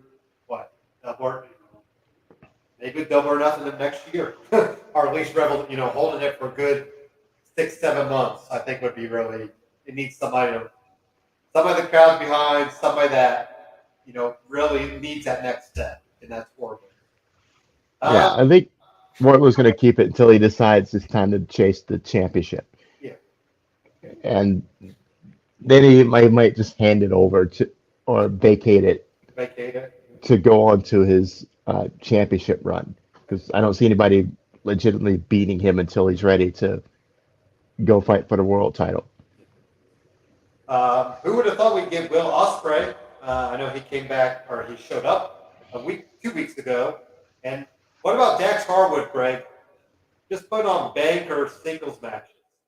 I mean, he doesn't do them often, so that's probably why. But still, you got to give Dax Harwood a lot of credit for just stepping up to the plate and hitting it out of the park. So, and Will Ospreay looks as good as advertised, Greg. I mean, this is the first kind of viewing I've got of him. Looks like he could talk on the mic. Obviously, he can talk on the mic. He can work in the ring, and he's every bit as good as they're talking. So, should be interesting to see him in Orange Cassidy on Sunday, right? Absolutely. I mean, first about Dax, you're right. Absolutely, that everything he does in the singles ring has been awesome. I mean, starting with the match he had against his own tag team partner, killer match. Then the match against Adam Cole, killer match. Uh, this match against Will Ospreay, another killer match. The dude, anytime he's mixed up as a single, he does killer work. And so, props to him, mad props to him. Um, last week we got our first look at Will Ospreay, and he's another one of those guys. I've always heard his name as far as one of the best, pure pro wrestlers on the planet, anywhere. And at the time, I didn't even know what he looks like. I've heard his name all the time, but um, didn't know what he looks like. He's in Japan a lot and has, killer matches in Japan. And this is the first time I got to see him, what he looks like and how he wrestles. Uh, love the swagger, love the gear, love his demeanor. Like I said, great on the mic. And, he's kind of that guy that you want to see him, punched in the face and had that smug look taken off his face. And I had been thinking about Orange Cassidy not long ago when looking at the best friends. I think after the last Roppongi Vice match that, the best friends are pretty much dead. You got Trent rolling around with reforming Roppongi Vice, and we don't know where Chuck Taylor is. I think he's still hurt somewhere. And Orange Cassidy's been out forever, but as soon as he comes out, or as soon as he returns, I think he's going to be right back where he was. And it was a great surprise to see his music play while the Aussie Open and Will Ospreay are getting the upper hand, and the whole crowd popped huge for him. And I popped from my living room. It was fantastic to see him coming back out, no sling on, and um, facing off with Will Ospreay. So they probably met, somewhere else in Japan or wherever. But I am excited for it. I'm only hoping that him, just getting back, that he doesn't start taking L's to Will Ospreay. So I'm cautiously optimistic that they're going to treat him right. OC is an OG in AEW, and I get putting Ospreay over because he is one of the best in the world. If you believe the hype, but Orange Cassidy is one of ours, one of the originals, and I want to see him shine and go on a run, go chase the title because the guy's too good just to be you know jobbing for bigger people because he can be that bigger person. Well, that's one of those weird things thinking about Forbidden Door. Like, is AEW guys just going to roll? I mean, that's the thing. You feel like a couple New Japan guys will have to win something just to even it out. But it'll be interesting to see. I guess we were supposed to get Andrade in Will, but Andrade's with CMLL, which has like a rivalry in real life with New Japan. So they weren't willing to let Andrade work with Will Ospreay. So I guess Orange Cassidy Greg was the second option from what I've read there. But, yeah. Moxley and Tanahashi had a face-to-face. And then I believe next week we're going to get Jericho and Lance Archer against Moxley and Tanahashi, which I think we all can assume Moxley and Tanahashi get the win there, right? Yeah, pretty much. Can they coexist? And that's where Jericho got involved in the face-off with Moxley and Tanahashi. And I was looking forward to seeing what Tanahashi had to say. I don't even know if he has a good grasp of English, but just as he's about to get on the stick, Jericho's music played and he started to come out and interfere and impose himself into the proceedings. And we never got to see what Tanahashi had to say or do, and it kind of messed up the moment for me. So again, just like Will Ospreay, I know he's a big deal in Japan and one of the top guys in Japan, period. So I wanted to see something from him, but we got robbed of that. So I'm curious to see if he's or just how good he is. All right. Then we also had Miro defeating Ethan Page. Um, I'm assuming, Greg, we're probably going for Malachi Black. Maybe the winner of Penta Malachi to get the title, this All Atlantic title. Yeah. I mean, I was even thinking Malachi Black or Pac. Like that feels like the options. I don't see Miro getting it. I don't even know who New Japan has. I think New Japan's event is today or tonight, maybe. So we'll see whoever their member is, Greg.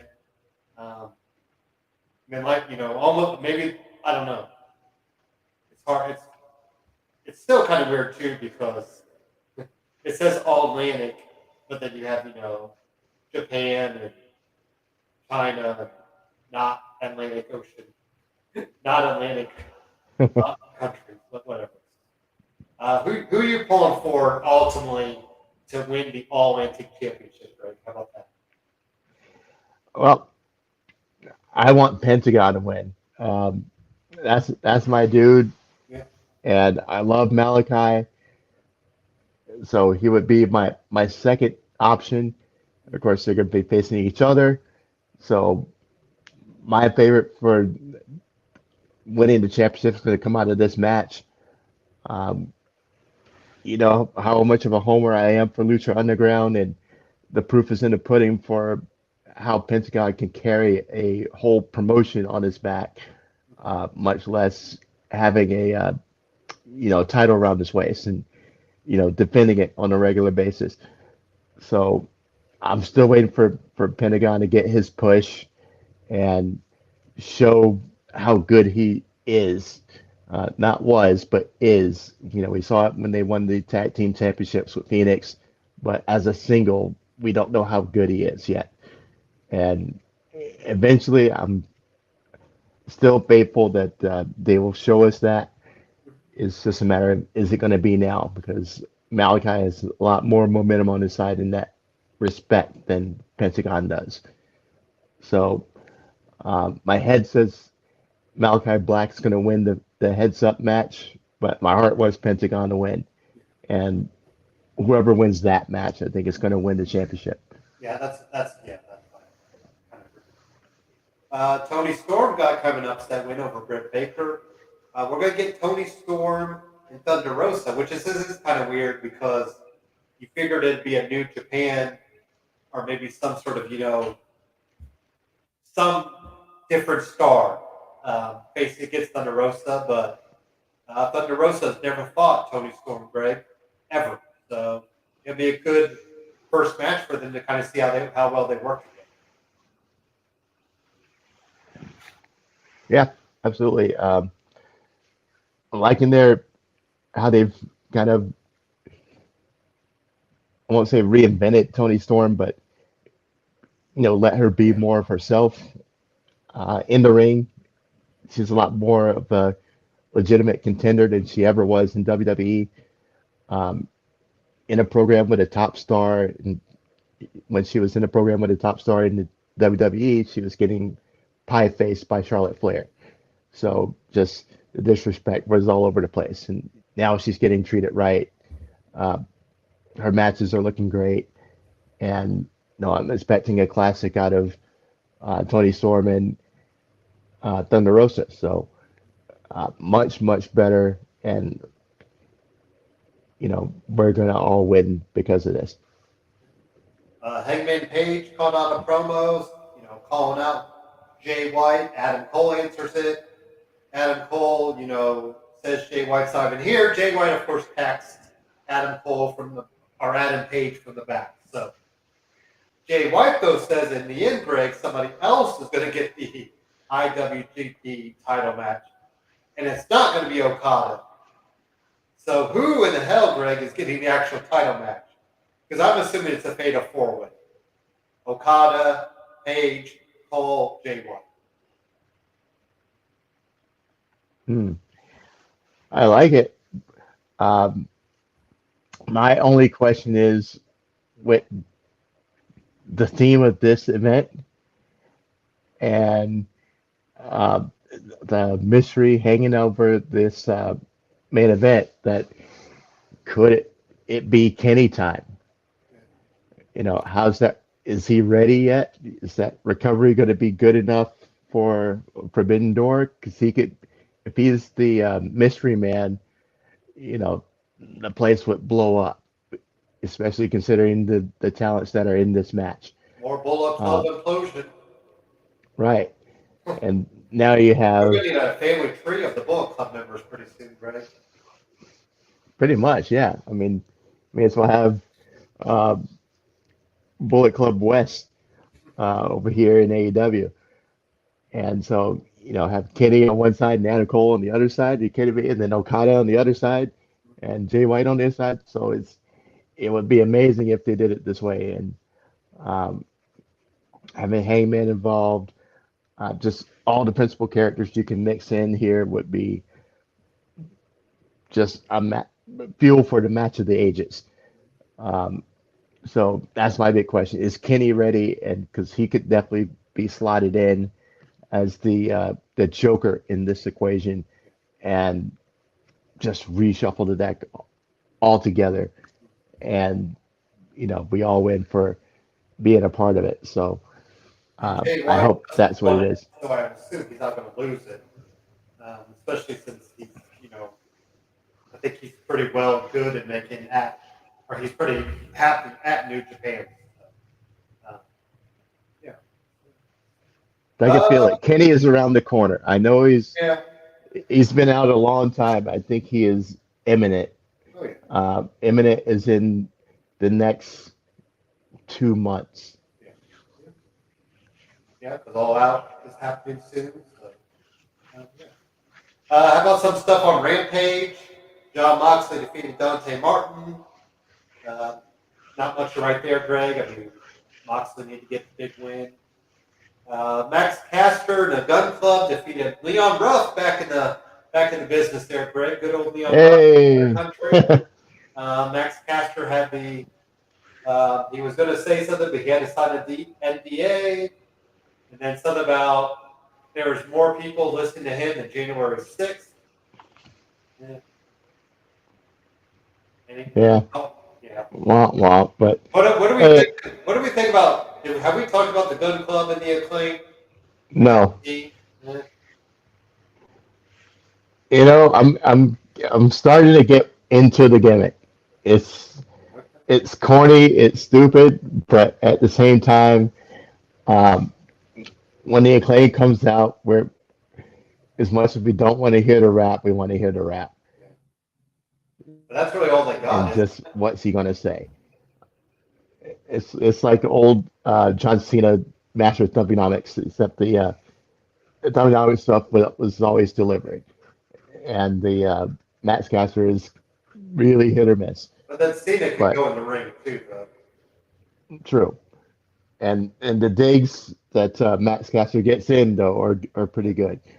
Um, the stuff with the Gun Club and the Scissory Daddy is just cringy. Um, but the whole thing is just comical, and you laugh in spite of yourself for And it. people So do it in the crowd too. So right, they're it's winning it over. catching on. That's the whole thing. It's catching on, and so while it's catching on, they're going to keep doing it. Oh, And how long until the whole arena is doing, just you're scissoring the person next to you. I just don't know if you could write "Scissor Me Daddy" on a T-shirt. Maybe if I was selling it, but hey, there's been stranger shirts out there, Greg. So Absolutely. who knows? So it's getting to be funny, and it's starting to catch on, and you know what do you think of it? I mean, I have a feeling I know what you're going to say, but I what's your thought of it? I don't care.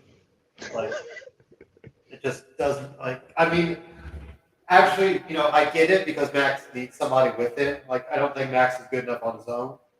And the Gun Club needs something right. So it's almost like you're like, let's just see what happens. And, and like you said, it's getting over though. So I can't deny it. But I just think too, you have the whole They got the big old jokes, and then you're in the ring and there's nothing there. So eventually that has to come too. I mean, Right, right. They're all entrants, and then yeah. nah. I mean, like I was gonna try like Enzo. Like eventually he was able to work in the ring. I mean not like 5-star matches, right? But like he held his own, and Yeah, we got him. He was a believable cruiserweight guy. So yeah, eventually Max Caster's gonna give us something more. I think it's like Dante Martin. Like we say, Dante Martin could go in the ring for ages now, but then he talks, and you're just like, give us something, dude. Like give us some emotion. But right. you always know what emotion you get with Jade. Picks up a win over Willow Nightingale. A lot of people been clamoring for Willow, Greg, but I didn't really. Nothing really caught my eye at first. Did you really? I mean, people really love her on the independent scene, though. Yeah, I've heard that too, and so far I don't see it, but you know, Maybe it is just because it's in a short match. We've only seen her in little flashes. I would assume she's probably going to be signed soon because they've had her on a few times. But I'm going to see more of her in a expanded form and kind of make the call on that. And then Darby Allin, the king of, I swear, the king of Rampage main events, right, Greg? Darby Allin, because it feels like every couple of weeks it's Darby Allin in the main event. But Sting is back. So Darby Allin and Sting against Red Dragon soon. uh, well, not if you believe the storyline that Darby Allin's going to break Bobby Fish's leg, and now at the end of this match where he and Sting, took the bat and That's true. or folded the chair around his leg and did the coffin drop on it. Is Bobby Fish's leg broken now, like Darby promised? So I'm happy for it if it means we're not going to see him and Sting against Red Dragon. So I'm done watching Sting wrestle. I don't want to see it anymore. Give me Darby, leave Sting as the manager, mentor. You can do that all you want, but stay out of the ring. All right. Well, that's all I have. Is there anything you want to get caught up? How are you feeling about Forbidden Door? Sorry, that was going to be the big kind of question, right? How are we feeling about Forbidden Door? I'm interested. It doesn't help that I don't know half of the participants in the match as far as are they good? Are they all I know are the names, and I don't know them from, if they walk past my house right now, I wouldn't recognize any of them. Yeah. Um, so it's going to be, a door opening for all of us as far as all the superstars in Japan and their first huge exposure in the US on, a network like um, TBS and in pay-per-view. So it could be a huge hit, it could be a huge fail, depending on how the New Japan guys get over if they come across as um, you know solid and as good as advertised. If AEW runs the gamut, then it's no better than having a just Impact invited over for a series of matches. So there's got to be some give and take. There's got to be some. Um, I'm hoping this is a match full or a card full of classics because we need these Japan guys to really get over whether they win or lose, because that's going to make it even better going down the road. And we all kind of hold our breath when it comes to guys in big event matches who we've never seen before.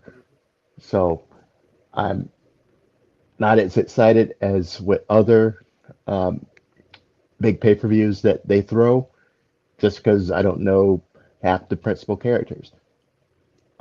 But I'm interested because I know some of these names as being big deals like Tanahashi and Okada. I don't know what Okada looks like, but I know he's supposed to be like the best Japanese wrestler on the planet. Um, so I'm curious to see what he can do.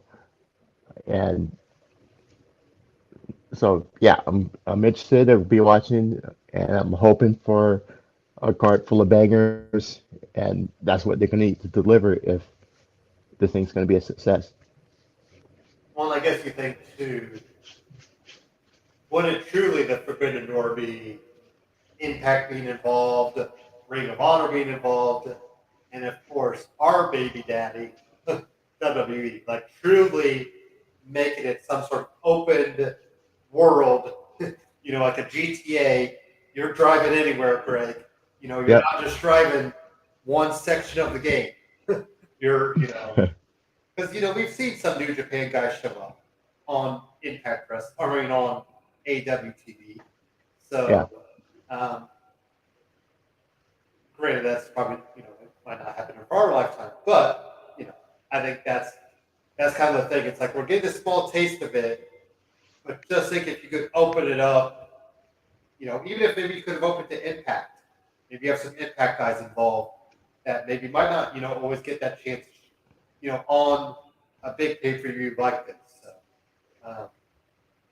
like you said, I'm going with open mind though, because there are some names that I don't even know who they are. So, like the Roppongi Vice, United Empire, FTR, winner take all championship match. That's going to be something to kind of see how all six of those guys work together, and especially with the tear FTR has been on, right? Like, is anybody Yeah. betting against them? But and then Tanahashi against Moxley. Sounds like Moxley's wanted Tanahashi ever since he was free. So, that's something to kind of watch too. All right, let's do a quick last commercial break, and then we're going to answer two of Big Ben's questions as he brought up for our last call. So, quick realty talk, and then we'll get you on your way. And of course, I will talk about my lost bet as well. Don't you forget, Greg? I did not forget at all. So we'll get that as well. But realty talk, and then let's get right into that. What is up, everybody? It's your boy Dan over at BWSPORTS1.com and Black and White Sports. And I'm wondering if you're ready to buy or sell that home, now's the time, and I got just the person for you. Mr. Sean Nugent, a.k.a. Rockstar Realtor himself. 317-503-8322. Put that home on the market. Get into your dream home with this man. Talk to Sean at Talk to Tucker today, 317-503-8322, and make sure you tell him the boys over at BWSports1.com sent you. All right, so first, before we get into Big Ben's questions, we will just settle the bet. I lost. I will say, Greg, I was smart, and I pulled out my bet when it was about $60 I could have made. So, hey, I made some money off it. But if you just email or if you just find a shirt you want, tell me the size, where it needs to go, and I will get that out to you hopefully sometime this week as soon as I can. So whatever you're looking to buy, I will pick that out for you, and hopefully as soon as you get it, you can show it off for the great people. So if you want it for pro wrestling tees, WWE, AEW, wherever you're getting your t-shirts from, Greg, just let me know, and I will get that for you. But congrats to the Warriors. I guess the big question, are they a dynasty? Because they won, what, 4 in 7 years or 4 in 8 years? 4-8. They're 50% right now. I think they've been to 6 of the last 8 and won 4 of the last 8. Because they could have won 3 in a row, but the Cavs got in the middle of that one. Right. With LeBron. And then we had the Raptors, Lakers, Celtics. Yep, and they're ready to go on another run. So they're definitely a dynasty, and they're primed to go for another run. It's a matter of now, or are they going to pay for Andrew Wiggins to come back? He's going to demand top dollar, and you're already paying top dollar to Steph and Clay, and Draymond's not living on scraps either. So Are they going to be willing to back up the Brinks truck for Andrew Wiggins, who is a young 20-something, and his time for a fat new contract is here too. So, how far over the uh, luxury tax are they willing to go? And that's the question. So, we saw what an integral part he was to this run. So, um, What about the Celtics? Do we think maybe this is probably a year early for them? Maybe in a what like I don't think a lot of people had them pegged to be in the finals. So you wonder what pieces do they need to get over that hump. true, true. And they put a scare into him in the beginning, going up, 2-1. Yeah. And, it's just, there was a lack of firepower. They were, all heart, all defense, and they really frustrated Golden State in those first 2, 3 games before Golden State figured it out and hit the brakes, pulled away, or hit the gas and pulled away. That makes more sense. And so they really just need more firepower. They're already where they need to be. So another big offensive threat, might put them over the top, I think. All right, so we got 2 questions from Big Ben. So let's just do this one first. Gable Stevenson. Looked like they were, kind of teasing him. He was at WrestleMania. Was he at SummerSlam last year where he kind of came in that little segment at the end? I thought, Yeah, because SummerSlam came right after the Olympics. yeah. So they did a little in-ring thing and just showed him off with his medals, Then I along think with he was the on female. Raw, like in the front state, front area, and came in the ring, I believe, with Chad Gable. And then, Yeah. so what I'm hearing is he possibly wants to go back for another year, though, to Minnesota. So do we even think he'll make his debut this year, Craig? Yeah, I don't think so. I saw that report too that he wants to go back to college. Um, so he's He even has though a he contract, retired, so I guess it doesn't matter. yeah. So even though he retired after his last um, match, he still wants to go back for another year, which pretty much tells you he's not ready for um, WWE spotlight just yet. I mean, he's got to still put in his time in the PC, um, really get his ring mindset um, right, because it's a whole different world going from the amateurs to the world of professional wrestling. I mean, um, learning how to give up positions and things like that. I've heard that from listening to Daniel Cormier, um, also a NCAA champion, wrestler who became UFC champion. Um, that just learning to give up your position to in a pro wrestling um, situation is very hard. Yeah. It's because you're being trained to do the opposite for so long. So it's gonna be a whole process. He needs to commit to it, and he's doesn't like he's ready to commit to that just yet. So Probably I think enjoys he's still college. at least another year out. Probably enjoys college a lot too. So, Yeah, yeah, I agree. I think there's still about a year away. Maybe next SummerSlam when he's all done with everything. So the other question, Greg, was who do you guys want to see take over as the owner of WWE? I mean, the easy answer is obviously Triple H.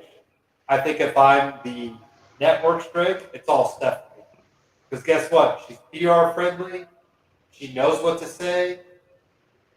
Hopefully, knock on wood, there's no skeletons in her closet. I mean, it just feels like she's the face that they'd want. And plus, say, wouldn't they want to brag like, oh, look, we got a female taking over? I mean, we all know how WWE is all about any PR publicity they can use, Greg, in their own light.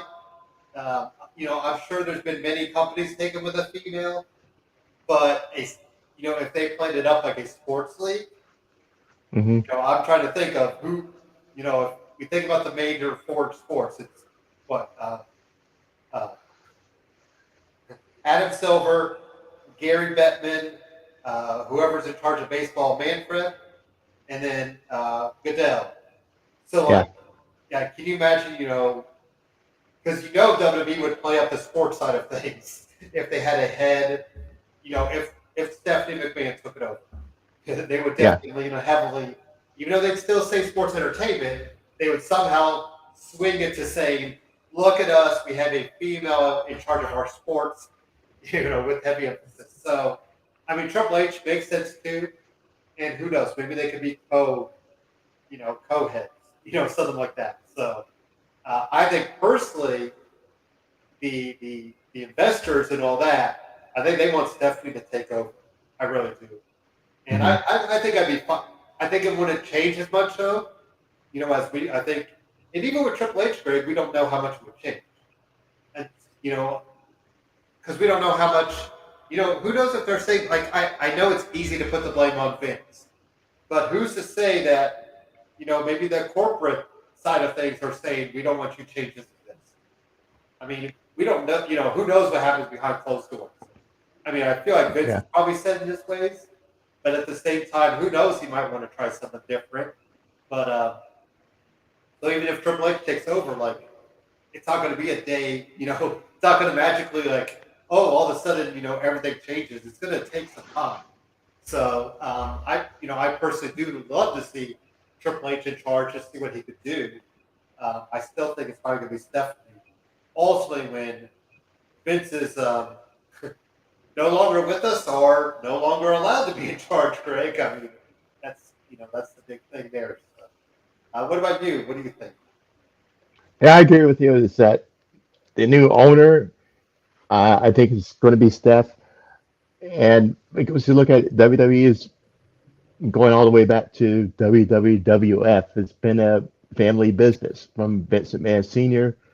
Um, on to Vince Jr. and introducing us to the WWE we know today, the global juggernaut, mega brand, um, all thanks to VKM. And so when he's gone or forced to step down, the new owner is going to be still within the family.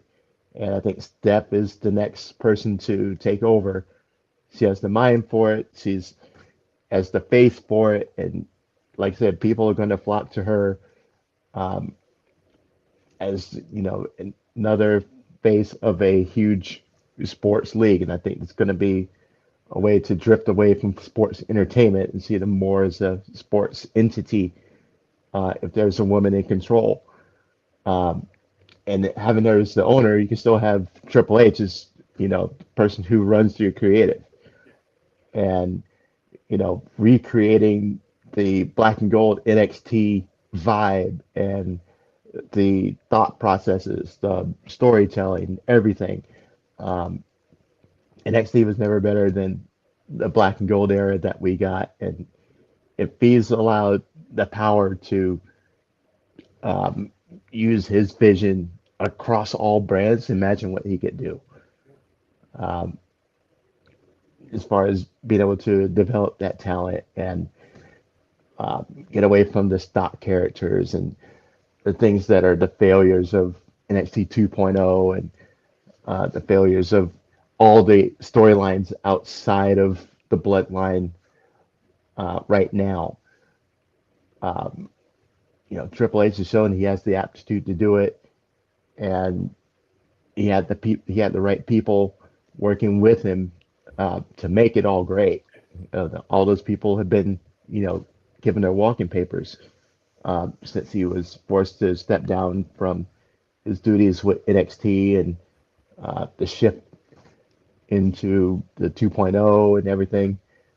But having him back into as the new Vince in creative and overseeing everything, we would see a dramatic change almost overnight, I think, and it would be a whole lot better. And also having Stephanie at the top, you see more emphasis on women's wrestling, You would see more emphasis on um, a lot of things that get overlooked right now, not just on the women's side, but across the board. Just because she's a lot more open-minded, willing to try different things, and all that would benefit all the talents. I guess I did disparage the name of Dixie Carter, Greg, because at one time she was the head of TNA Impact. So I apologize to Dixie Carter because right now, Slammiversary is happening, their 20th anniversary of TNA Impact, and I was thinking, oh, Dixie Carter was, I don't know if she's still any authority, like behind the scenes, Greg, at Impact, Yeah. but yeah, so there is actually a female owner in the world, in wrestling side of things. So, but you know that WWE would play that up as, you know, Oh yeah. we did it first. Or we did something, they make it their own. Yeah. Yeah, The ESPN and could care ESPN less would who get a Dixie hold of it. Carter is. They would care who Stephanie McMahon is. And ESPN would definitely get it all over it. But like we said, until anything comes out further about the Vince stuff, he ain't. Somebody joked, they're like, they wish Vince would just came out on SmackDown like, I'm fired. Like, that would be pretty funny. So, um, anyway, so Yeah, he, and like I it's said, all potato because it's taking himself out of his role as CEO. So he's not going to be at the board meetings. He's not going to be um, probably on the which investor is still calls or creative. whatever. Just Yeah, still do. as long as he's going to be writing the shows backstage and everything. So nothing's going to change from He's our he's perspective going to be as texting fans. Stephanie about what's going on. Yeah, Yeah, it just does feel like this is a really this could be a snowball though. That's the thing. It's like just depends on what more could come out. Like we right. said, they could investigate and find, yeah, he did it, and that's it. Like he was a former employee, and then that's it, and then it's business as usual. Yeah, it's just what names are on those NDAs? Because from that Wall Street Journal report, there could be a lot more than just one NDA um, hidden in the vaults somewhere. So if there are that many more, whose And names if are it's on that? talent, if it's all just former employees, I still don't think people are going to care. No, I mean, I hate, playing it that way, Greg, but like you said, if it just is, you know, Jan A from accounting, Yeah, I we don't mean, care.